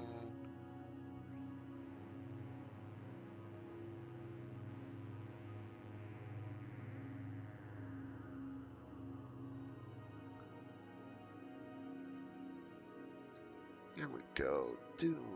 No, Doom. Grave Spirit. There we go. Critical damage bonus. Grave Spirit. Let's see if anybody's got some text written up. Here we go. Dagath expends 75 energy to attune her soul with the Spectral Realm. Grave Spirit remains active indefinitely until Dagath suffers a lethal hit.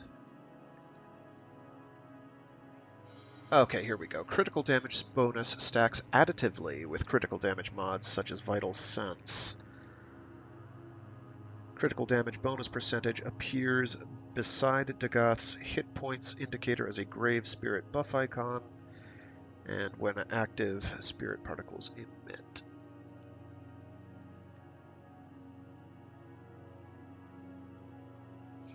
Okay.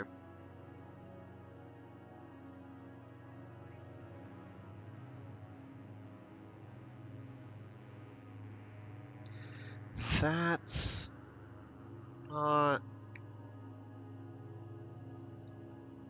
stupendous, because that means I don't think you're getting a lot out of it then. If it's stacking additively?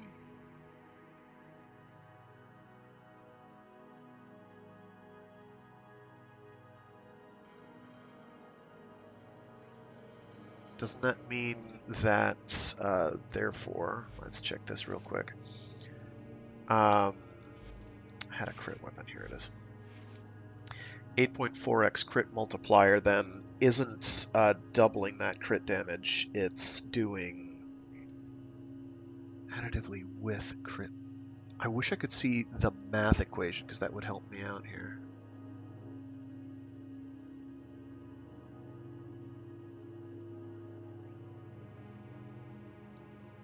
Oh, here we go. It seems that the CD multiplier from Grave Spirit follows similar rules to Gun CO, in that for some guns it's additive to CD mods, and for others it's multiplicative to total CD. I did some quick tests with an Incarnon Prisma Angstrom, and it seemed to get the CD multiplied overall. I forgot to show in the video, but my Dagath is modded with 199% power strength, so Grave Spirit gives a 99% CD base and 199% CD on doomed enemies. My Incarnon Prisma Angstrom has 2.9x crit damage, with Primed Target Cracker gets 6.1x. Against Overguard, a yellow crit does 630 damage. Modded CD is 6.3, so pre-crit damage is about 100. With Grave Spirit, a yellow crit does 1300 damage. The expected CD is about 6.1 plus 2.9, because his Grave Spirit is... wouldn't that be... Yeah, 2.9, okay.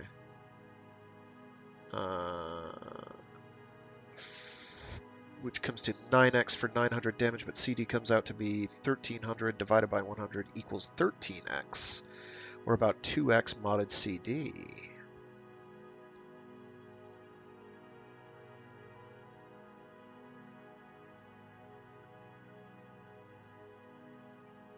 Oh, no, that's just because it's for incarnates. Okay, that's just an incarnate thing.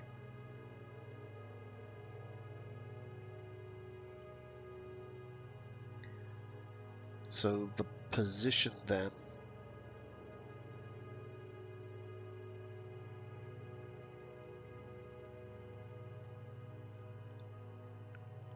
Okay, I mean, it's still not bad, because you're getting... this then goes from 8.4x up to... I've got 176, I think. If I may say, operator, your chosen warframe suits you. That goes from 1.4x, 8.4x to 10.1-ish.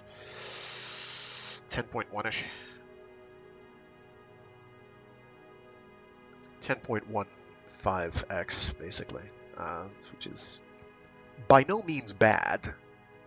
It's still big damage. Don't get me wrong. It's just, you know, not quite as impressive. This right here is the problem with the Torrid Incarnon, is it makes going crit actually very good. But it's really, really hard to justify when you have so many other good things you can be doing with the Torrid. Especially since you can get 194% status. So, it's a shame. Still, that's a hell of a lot of crit damage.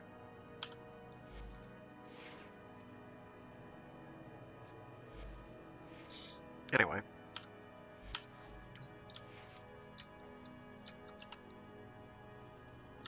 I gotta build some more Infested Catalyst and Eidolon Phylaxis. Because I need to remember to do that. Yee. Yee. Okay, I'm actually gonna see what the circuit's got. Which weak rotation is it? Because there's one weak rotation I still...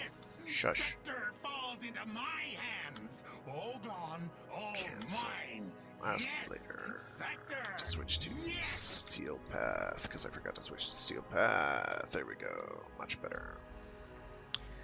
Which rotation are we on? Is this the rotation I don't have everything for? It is the rotation I don't have everything for. Let's go. We're going to do some circuit. Meow. Wow.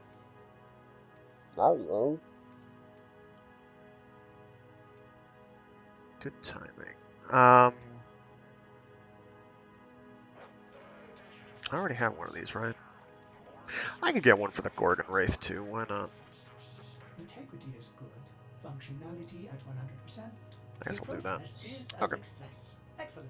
And I forget what the Anku does. Slide attacks get +3 meter range and inflict bleed status for all attacks. Wow. Okay. That's not bad. For 6 seconds too, so you can just like do a slide attack and then do just heavies. Attack speed, heavy attack efficiency, who cares? Wind up speed's pretty good. Movement speed's fine, but wind up speed is great. Crit chance, I don't remember even what the Anku has going for it, to be honest, most of the time. So that's not actually too bad. Okay. Primary Blight. A bunch of these are pretty good, to be honest. Okay. So yeah. I guess we'll go in there. Give it a whirl. I haven't done circuit in a minute. I've got about half an hour and change to do this. And so we will.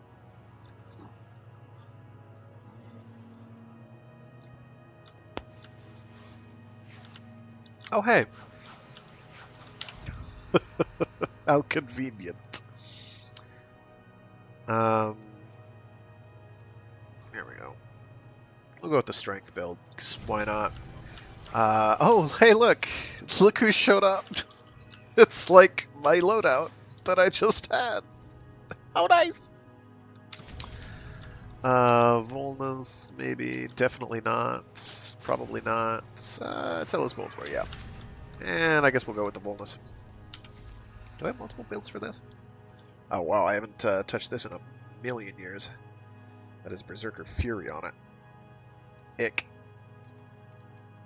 Ick. That's not a good build. That's a bad build.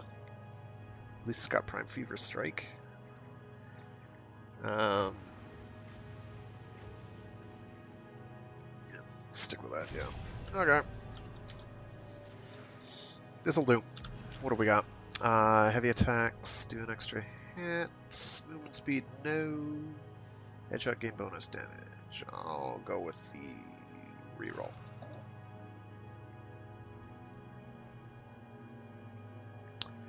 Oh, here we go. We're off to a good start. The reason that's good is for the Tenet Plinks. In fact, it's what I was hoping for, so...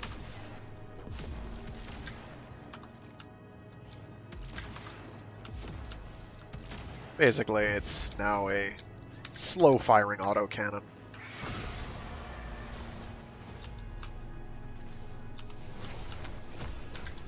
Oh man, I haven't done these in a while, so I've got to actually remember to get back into the groove. Like an infected wound, the paradox breeds defenders out of the raw void. Contain the paradox. Kill the enemy. Oh, I hear one.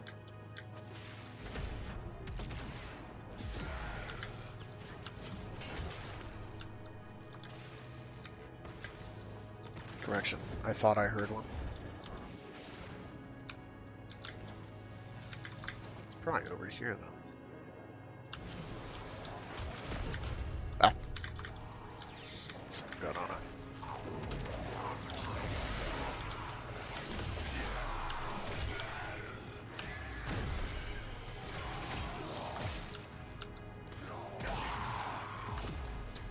What do we got? Finishers, no.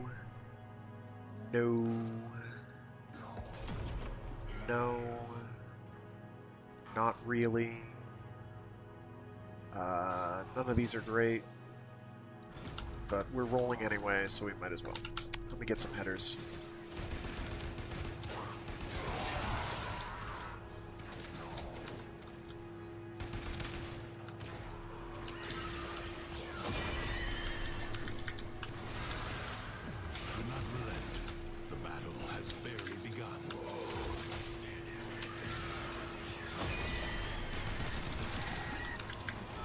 Something like that.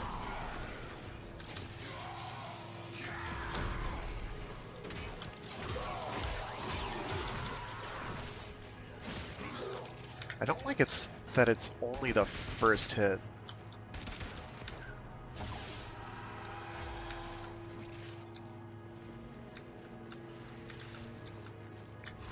That does not please me very much.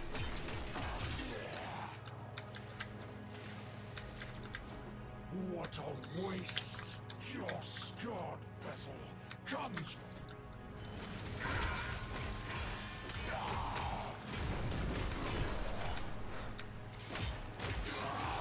Man. Man's making promises about my scarred vessel.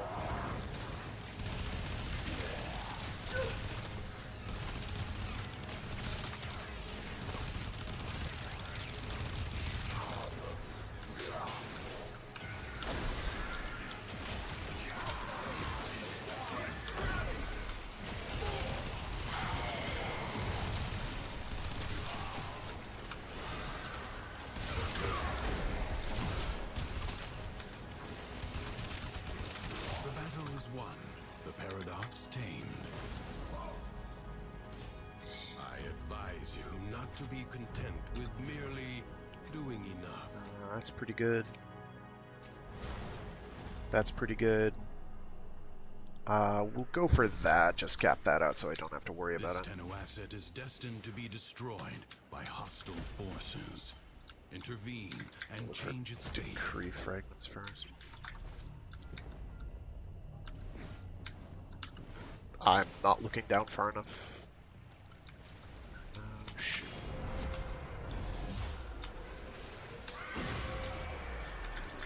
No time to rest. Already a new onslaught begins. Oh, 186 after I get the buff from that. That's very nice. Transference still holding.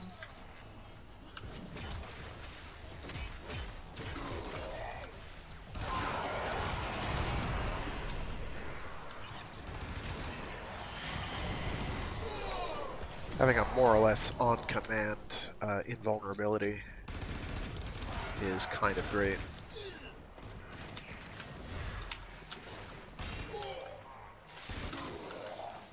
Invulnerability which lasts, you know, like 10 seconds plus.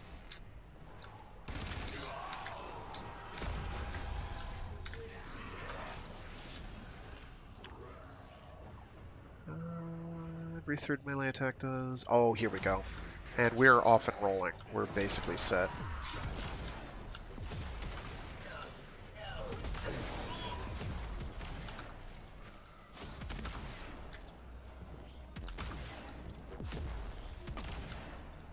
The winds blow fiercely. The rains do 2, not relent. 3, 4, Still, 5. the stout bow stands.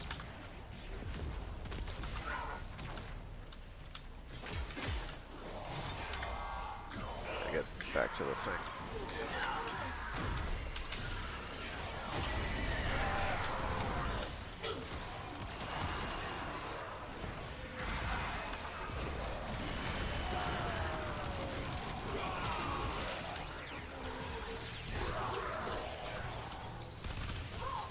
I don't think ammo efficiency applies to incarnate forms, because definitely not seeing the 75% efficiency.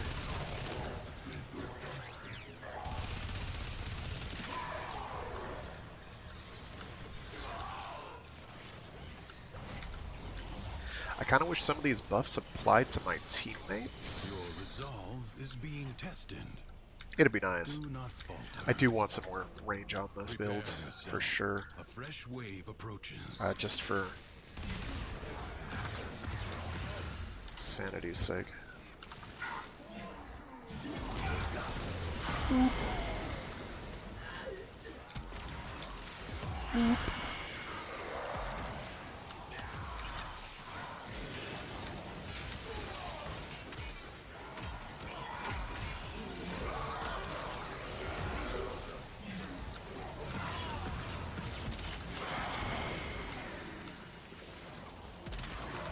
I do want to get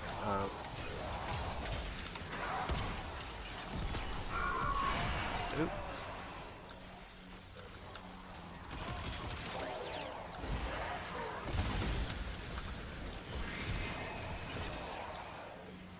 Any of the ones that apply things on crit, because those are quite good.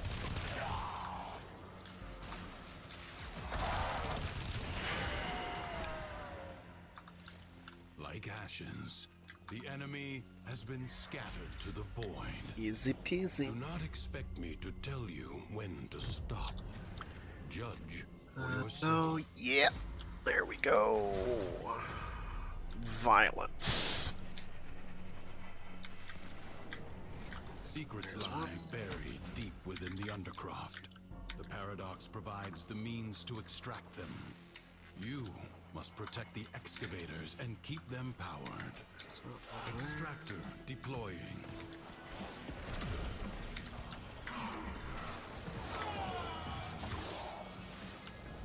It's in the middle here.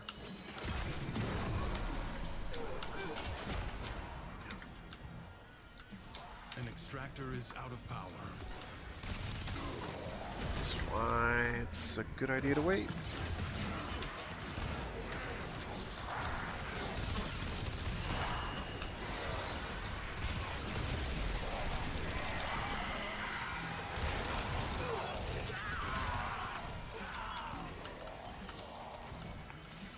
I'm abjectly failing to pick it up because I am not on top of it. There it is.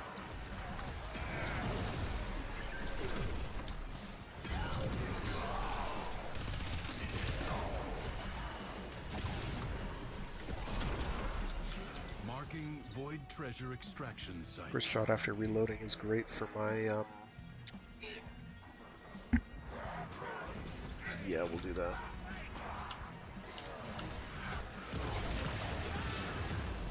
It's great for that.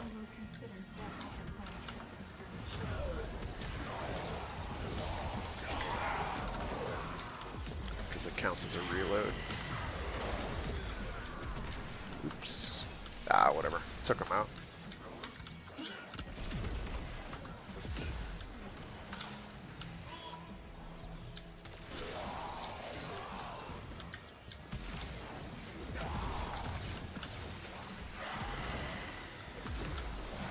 I can aim, don't worry about it. In place.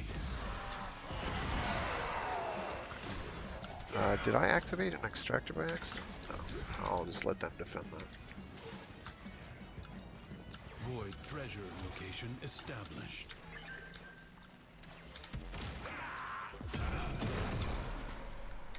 But yeah, the plus damage on after reload, on first shot after reload, applies to the tenant plinks and is just a direct buff to its damage by whatever the percentage winds up being. Extractor I think it goes up to deployed. 300. It's very strong for single-shot weapons, and there are not a ton of those. But really, anybody benefits.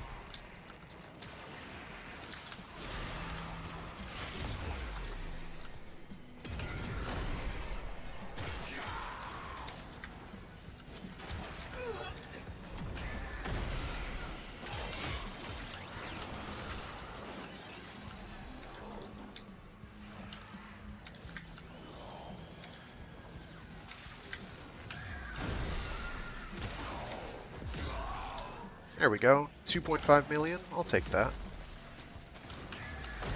A new void treasure may now be extracted.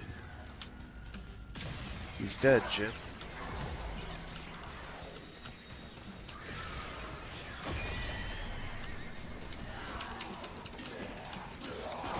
He's out of energy, Jim. Sorry. How are you still alive, Bray? There we go. He's dead now, Jim.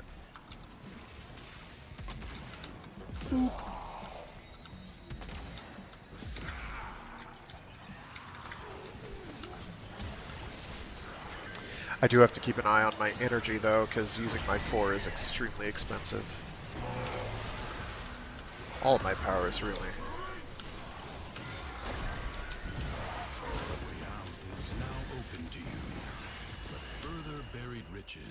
Are here for the taking. It is my duty to make extraordinary demands of exceptional people. That's pretty good.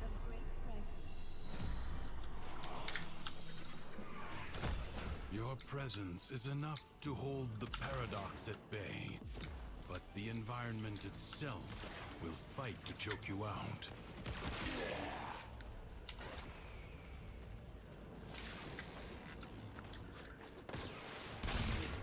Oh.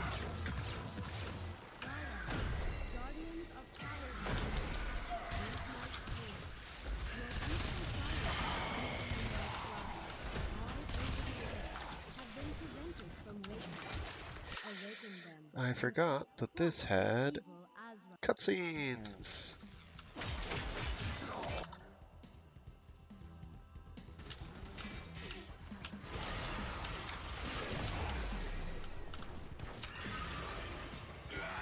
Wait, I just died?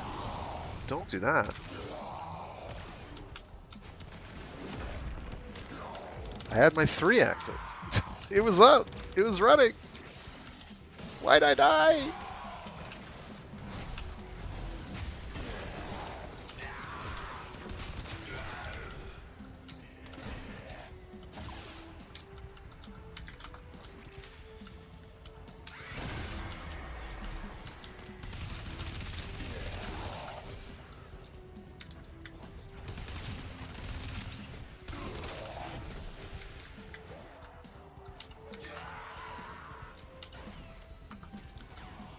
Ah, there it is.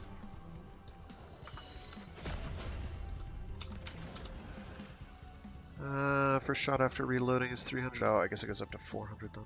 Cool.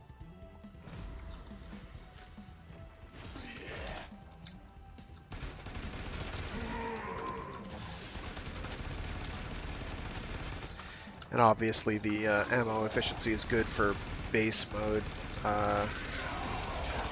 This as well. It just doesn't apply to the Incarnate, unfortunately. It's for the best, probably.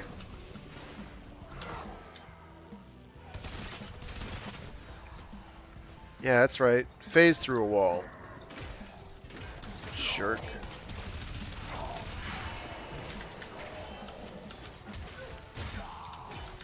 Life support has been activated.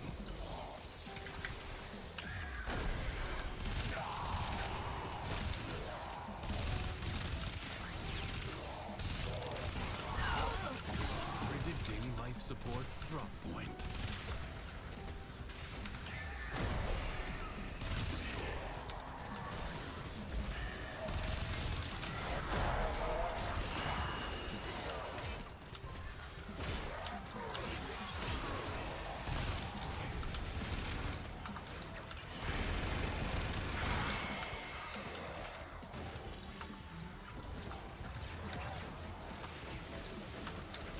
support is limited. It must not be squandered.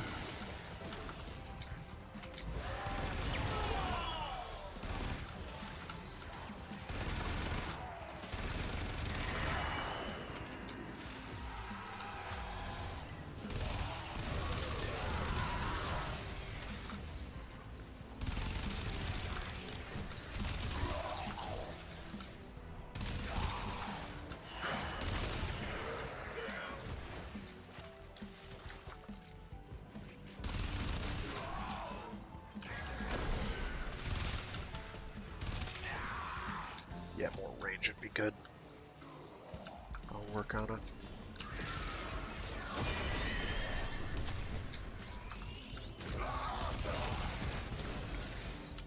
I think that was my invulnerability kicking in.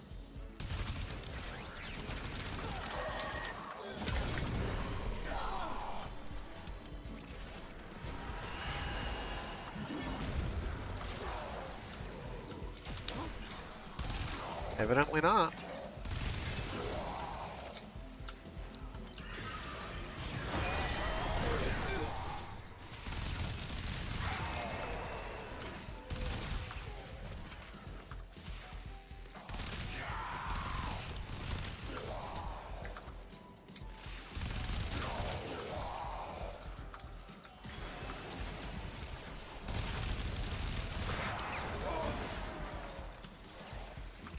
He did.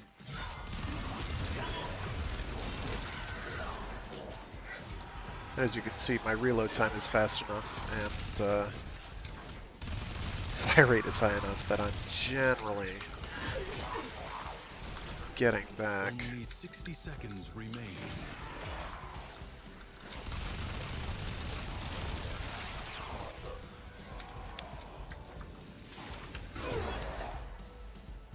This struggle goes on for as long as you can stand. We got now. Sure. Creatures of the deep void are assaulting the undercroft, tearing rents in Over its there? fabric. Good. Seal them up again, or worse foes than Thrax may emerge. There's one.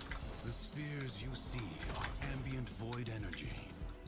Gather as much as you can and use it to heal the damage.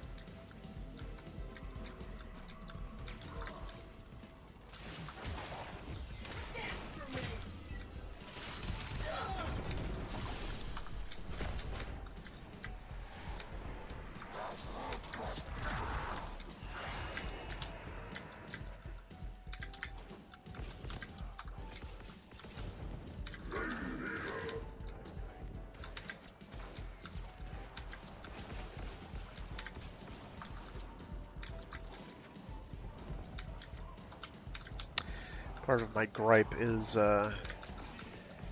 as good as Doom is as a damage increaser, it doesn't really matter against the enemies that it would really be worthwhile against, which is Eximus enemies, because they don't care.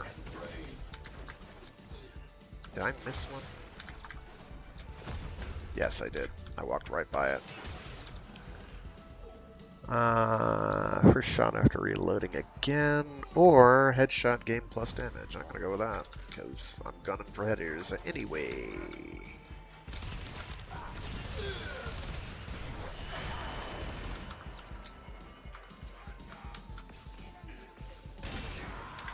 A breach has been sealed. Excellent work. Fight on. Did they boost the spawn rate of the orbs? Because it feels like there's a lot of them. I'm not complaining.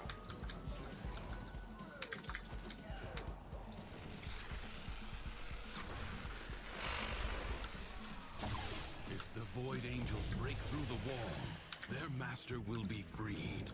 Do not allow that to happen.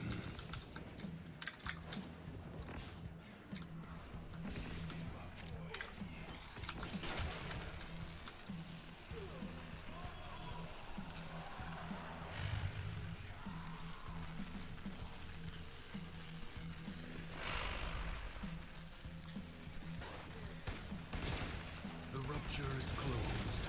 The paradox stabilizes.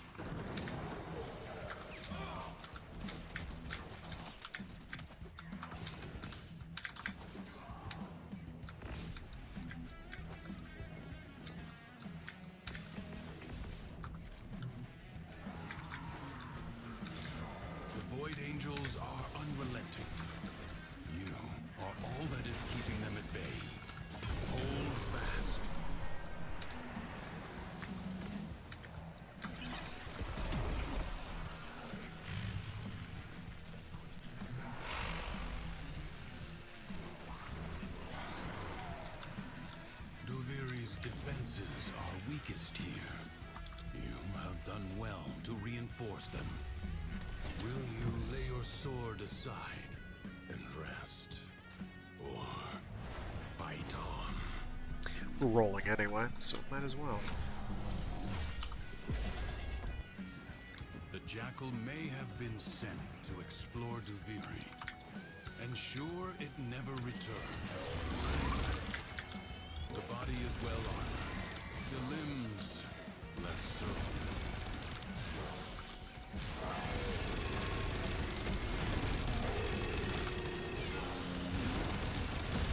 Do not hesitate to attack when an opening presents itself. Evade. You can attack later. You have an opportunity. Take it. The foe flees before your onslaught. Hunt it down. Seek out what protects it.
Shielding it from harm.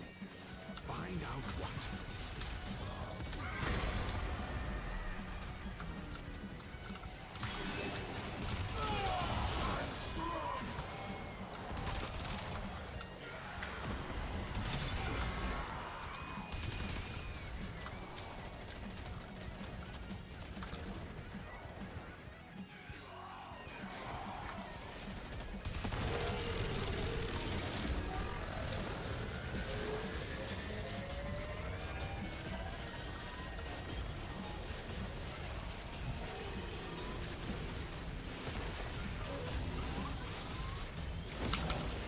Ah, I was too fast.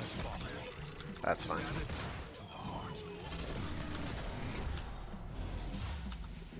Let this victory serve as a warning. Duviri is defended. Leave now or later. But leave you must, for the Undercroft is inexhaustible.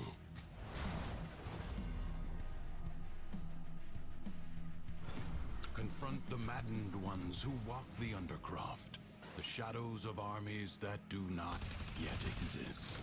Ensure they never become fully real.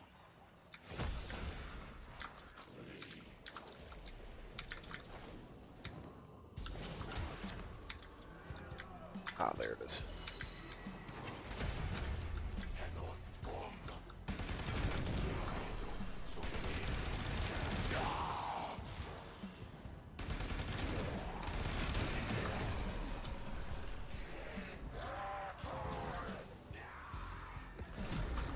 Whoa.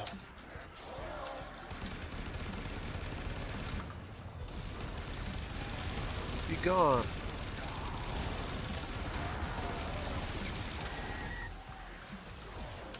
Pretty sure that green sludge on my screen is the "You're invincible, do what thou wilt."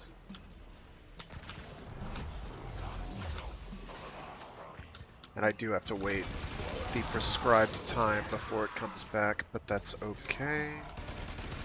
Because it's honestly not that long. Not that terribly long. Ah, sugar.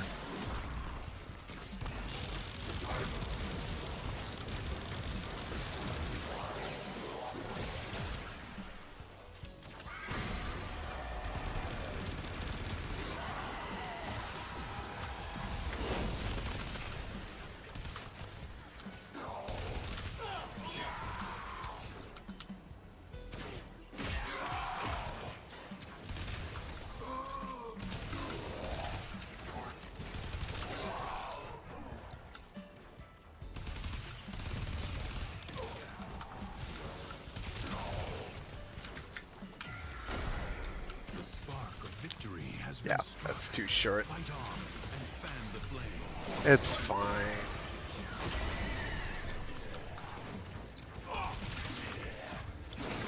I'll get a stretch on here and it'll improve. I'm probably not going to go for the corrupted mod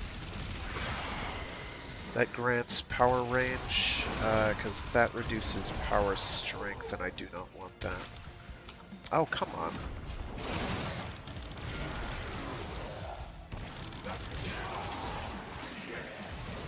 What a waste!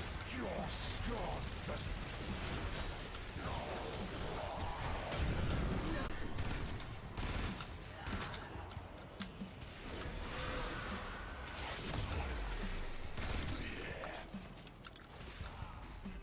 You have calmed the storm. Return to the world above.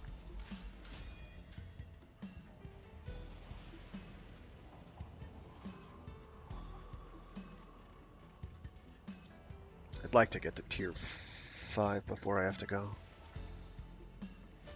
Leave now or later.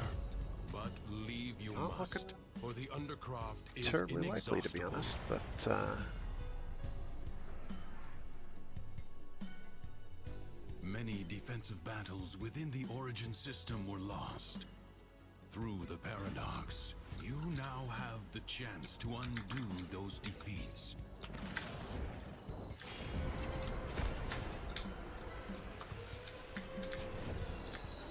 The enemy musters for a fresh assault. Hold the line.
Enemies incoming. Stand fast.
This battle is already half won.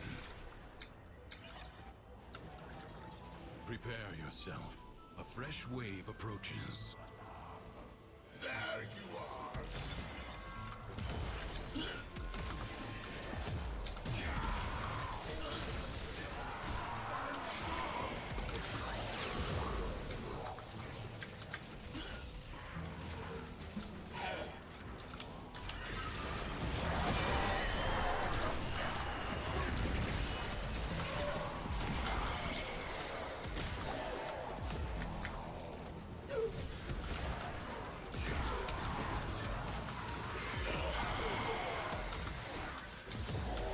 you'll notice it does not need to connect in order to do work, but it does help.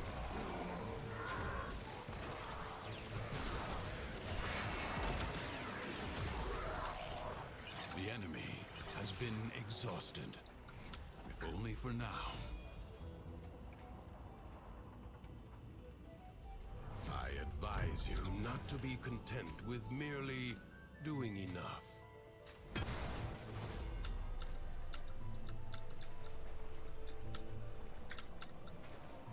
Secrets lie buried deep within the Undercroft.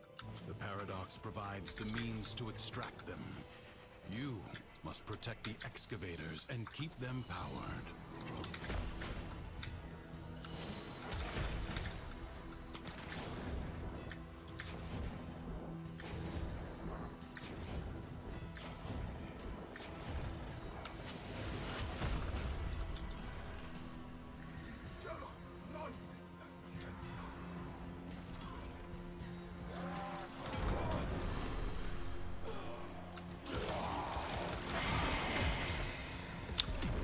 Okay.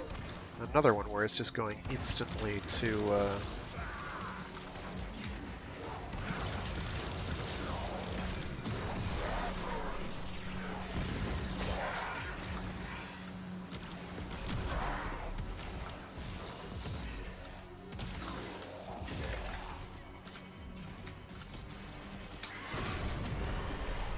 Extractor in place. Right, I saw a yellow thing. There we go.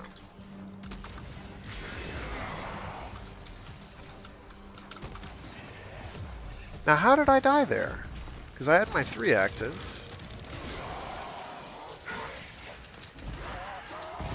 Oh, that's glitchy.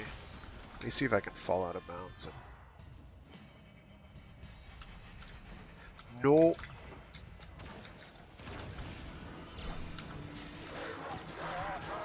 Excavator under attack.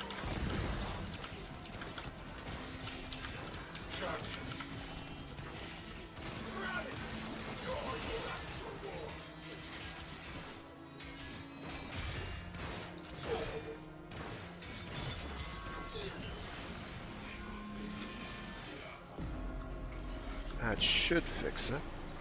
Yeah, there we go. Treasure has been located.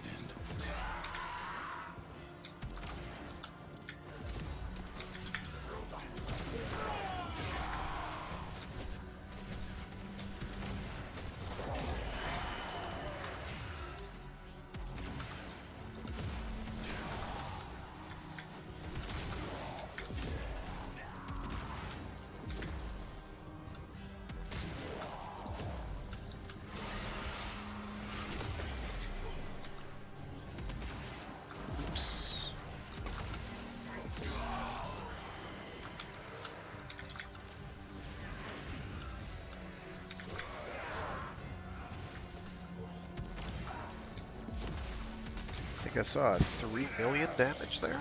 I might have hallucinated that. Extractor in place. A new extraction site may now be claimed.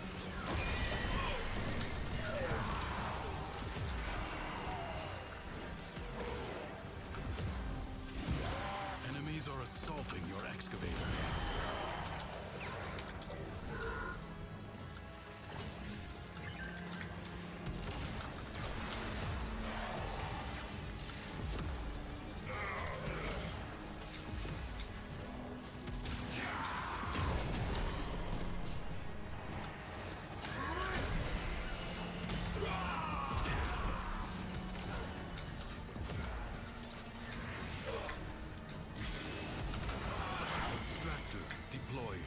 That's fine. Excavator is severely damaged.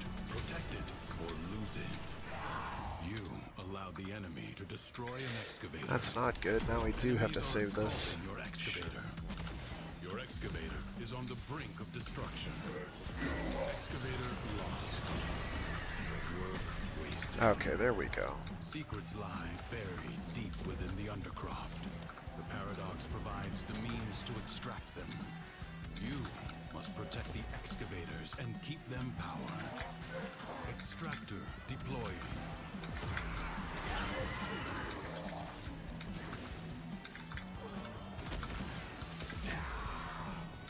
Excavator under attack.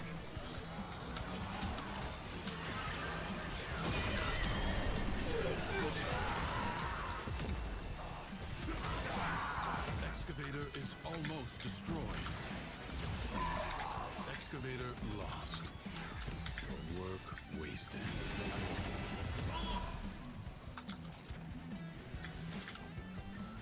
There was a yellow thing. Where'd it go? Secrets lie buried deep within the undercroft. The paradox provides the means to extract them. You must protect the excavators and keep them powered.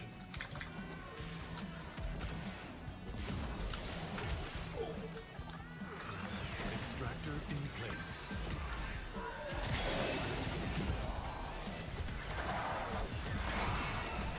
Excavator under attack.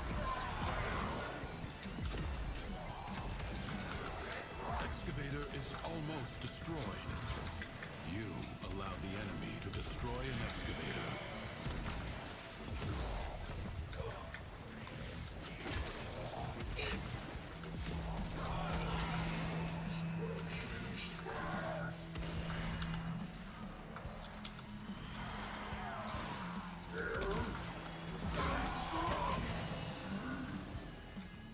Secrets lie buried deep within the undercroft.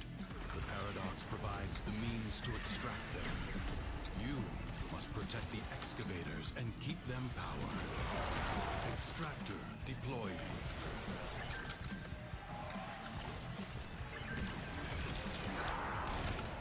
Enemies are assaulting your excavator. Your excavator is on the brink of destruction. Excavator lost. Work wasted.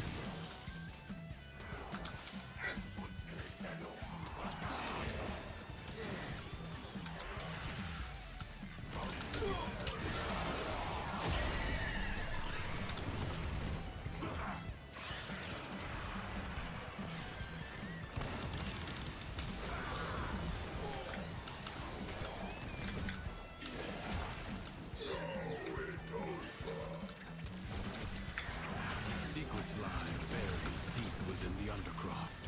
The paradox provides the means to extract them. You must protect the excavators and keep them powered.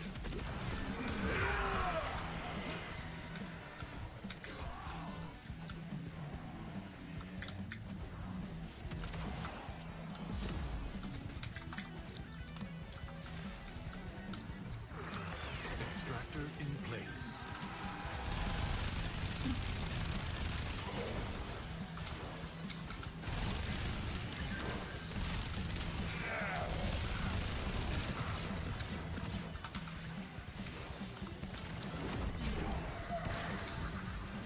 Enemies are assaulting your excavator. Excavator is severely damaged. Protect it or lose it. You allow the enemy to destroy an excavator. Okay. I'm not really sure why I died there. Buried deep within the undercroft. The paradox provides the means to extract them. You must protect the Screw it. excavators and Come on. keep them powered. Revive? Thank you.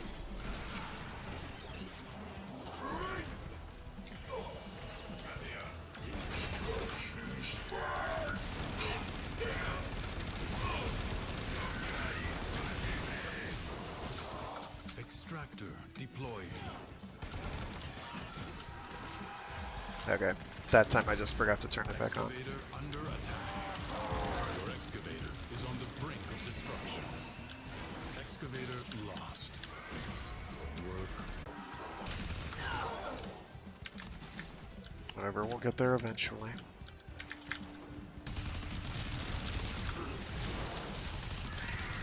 Secrets lie buried deep within the undercroft. The paradox provides the means to extract them. You must protect the excavators and keep them powered. Extractor in place. Sure feels like they may have buffed these dudes in Steel Path. 'Cause they are deleting things much more effectively than they were previously. Excavator under attack. Excavator is almost destroyed.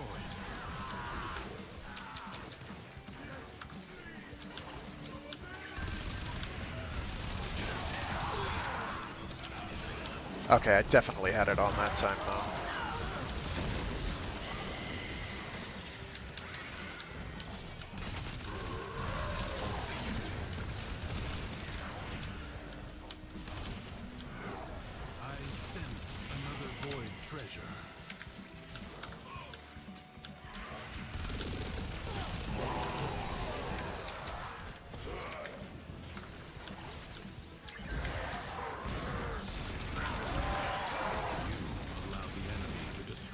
fine. Now we're done. You have gained much. If you choose, you may now leave.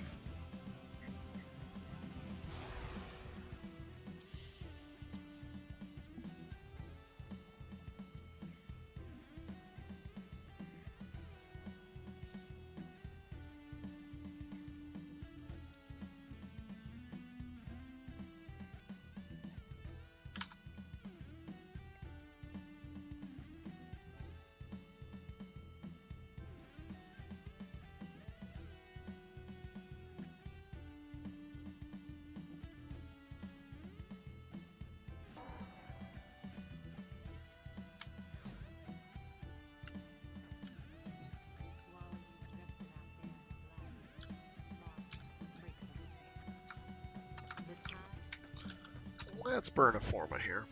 What do I have up on this? Just move that off there.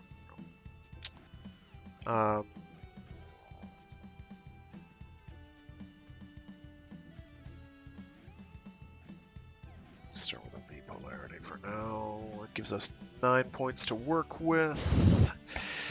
What do we have for 9 points that we want to plop on there, huh? Already have a Mars hatred, as mediocre as it is. Mods that you can get rid of, it's not really a big deal. Flow would not go amiss, but really I need stretch. So. The sentients are not laughing at my jokes. Did they adapt to my humor? Banished from the realm. I could actually get 100%, I think. Range. Yeah, I don't want to lose 60% ability strength. Yeah, if I can get another 7 points, which should be very manageable, though not quickly. I'd need 2 more forma, I think. Yeah, I could be...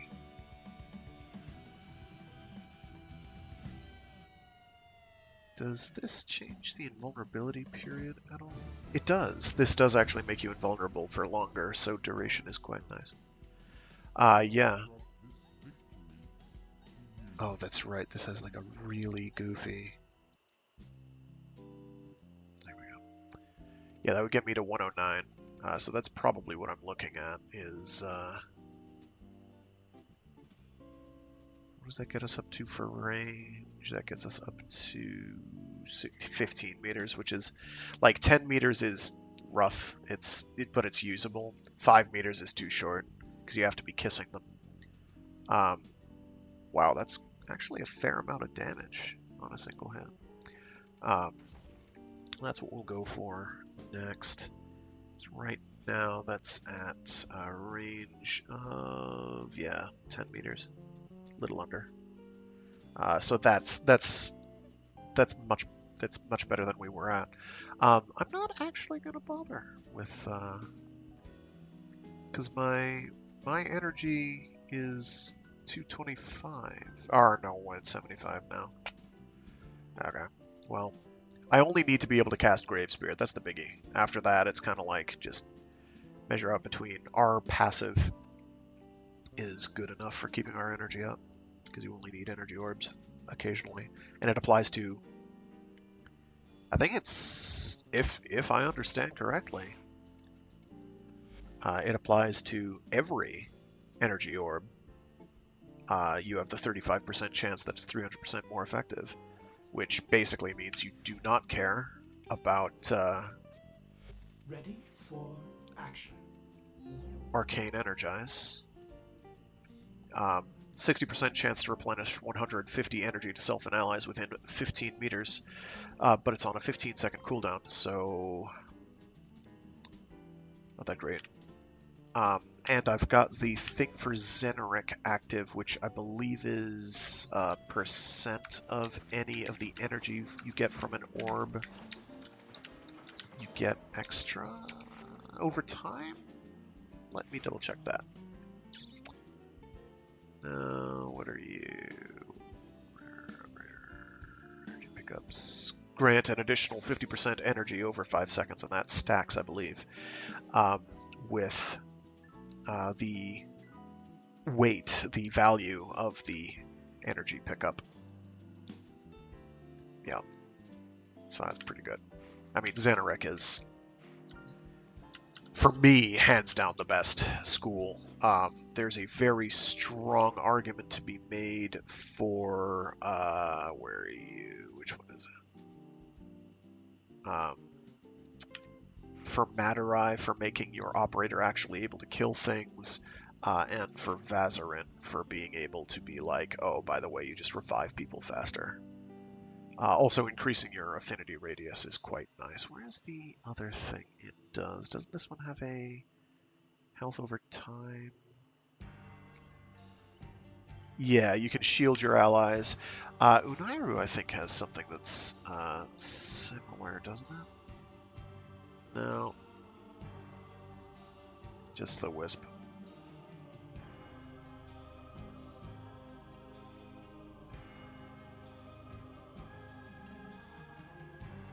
Immunity to slow, stagger, and knockdown for 40 seconds after transferring. Whoop-de-doo.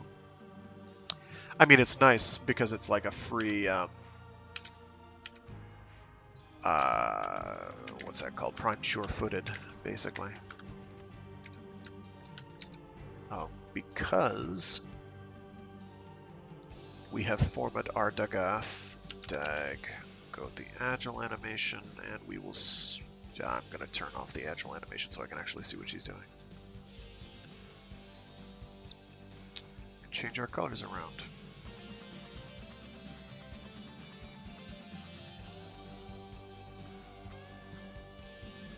It's a reddish, so we'll make that a green. A look that makes a statement. And that statement is... I fear nobody.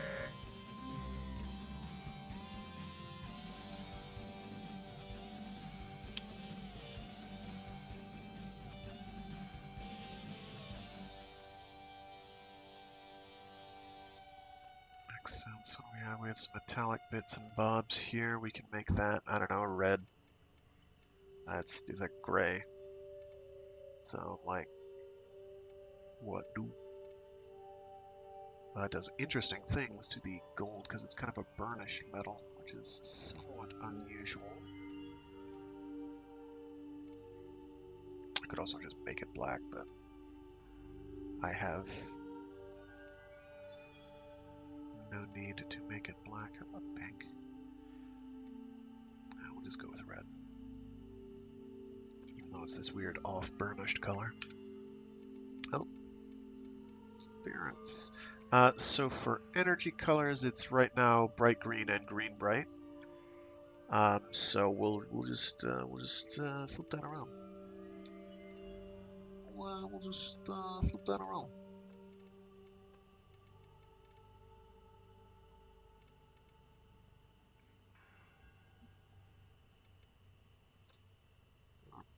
It's light green, but not.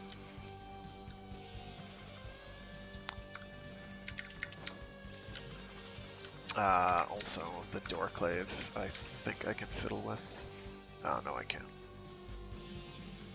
Not yet. I will plop a V polarity on one of those two slots just to open up more room. Other than that, it starts off pretty well. I have to go.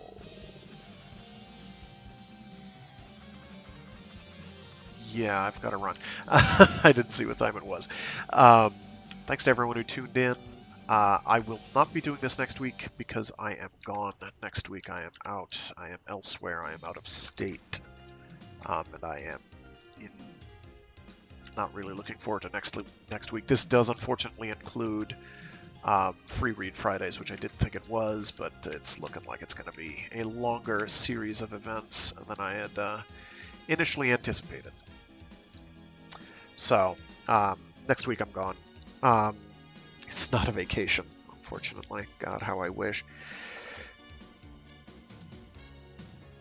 But I do Normally, I do streams throughout the week. I've got a Mecha Mondays stream where I do something giant robot related or mecha adjacent. I have Warframe Wednesdays where I do Warframe for a couple hours, and I've got Free Read Fridays where I read short stories and indeed entire novels aloud. Right now we're about halfway through sort of Oceanic, a short story collection by Greg Egan, who is on the very, very cutting edge of the sci-fi world, the skiffy world.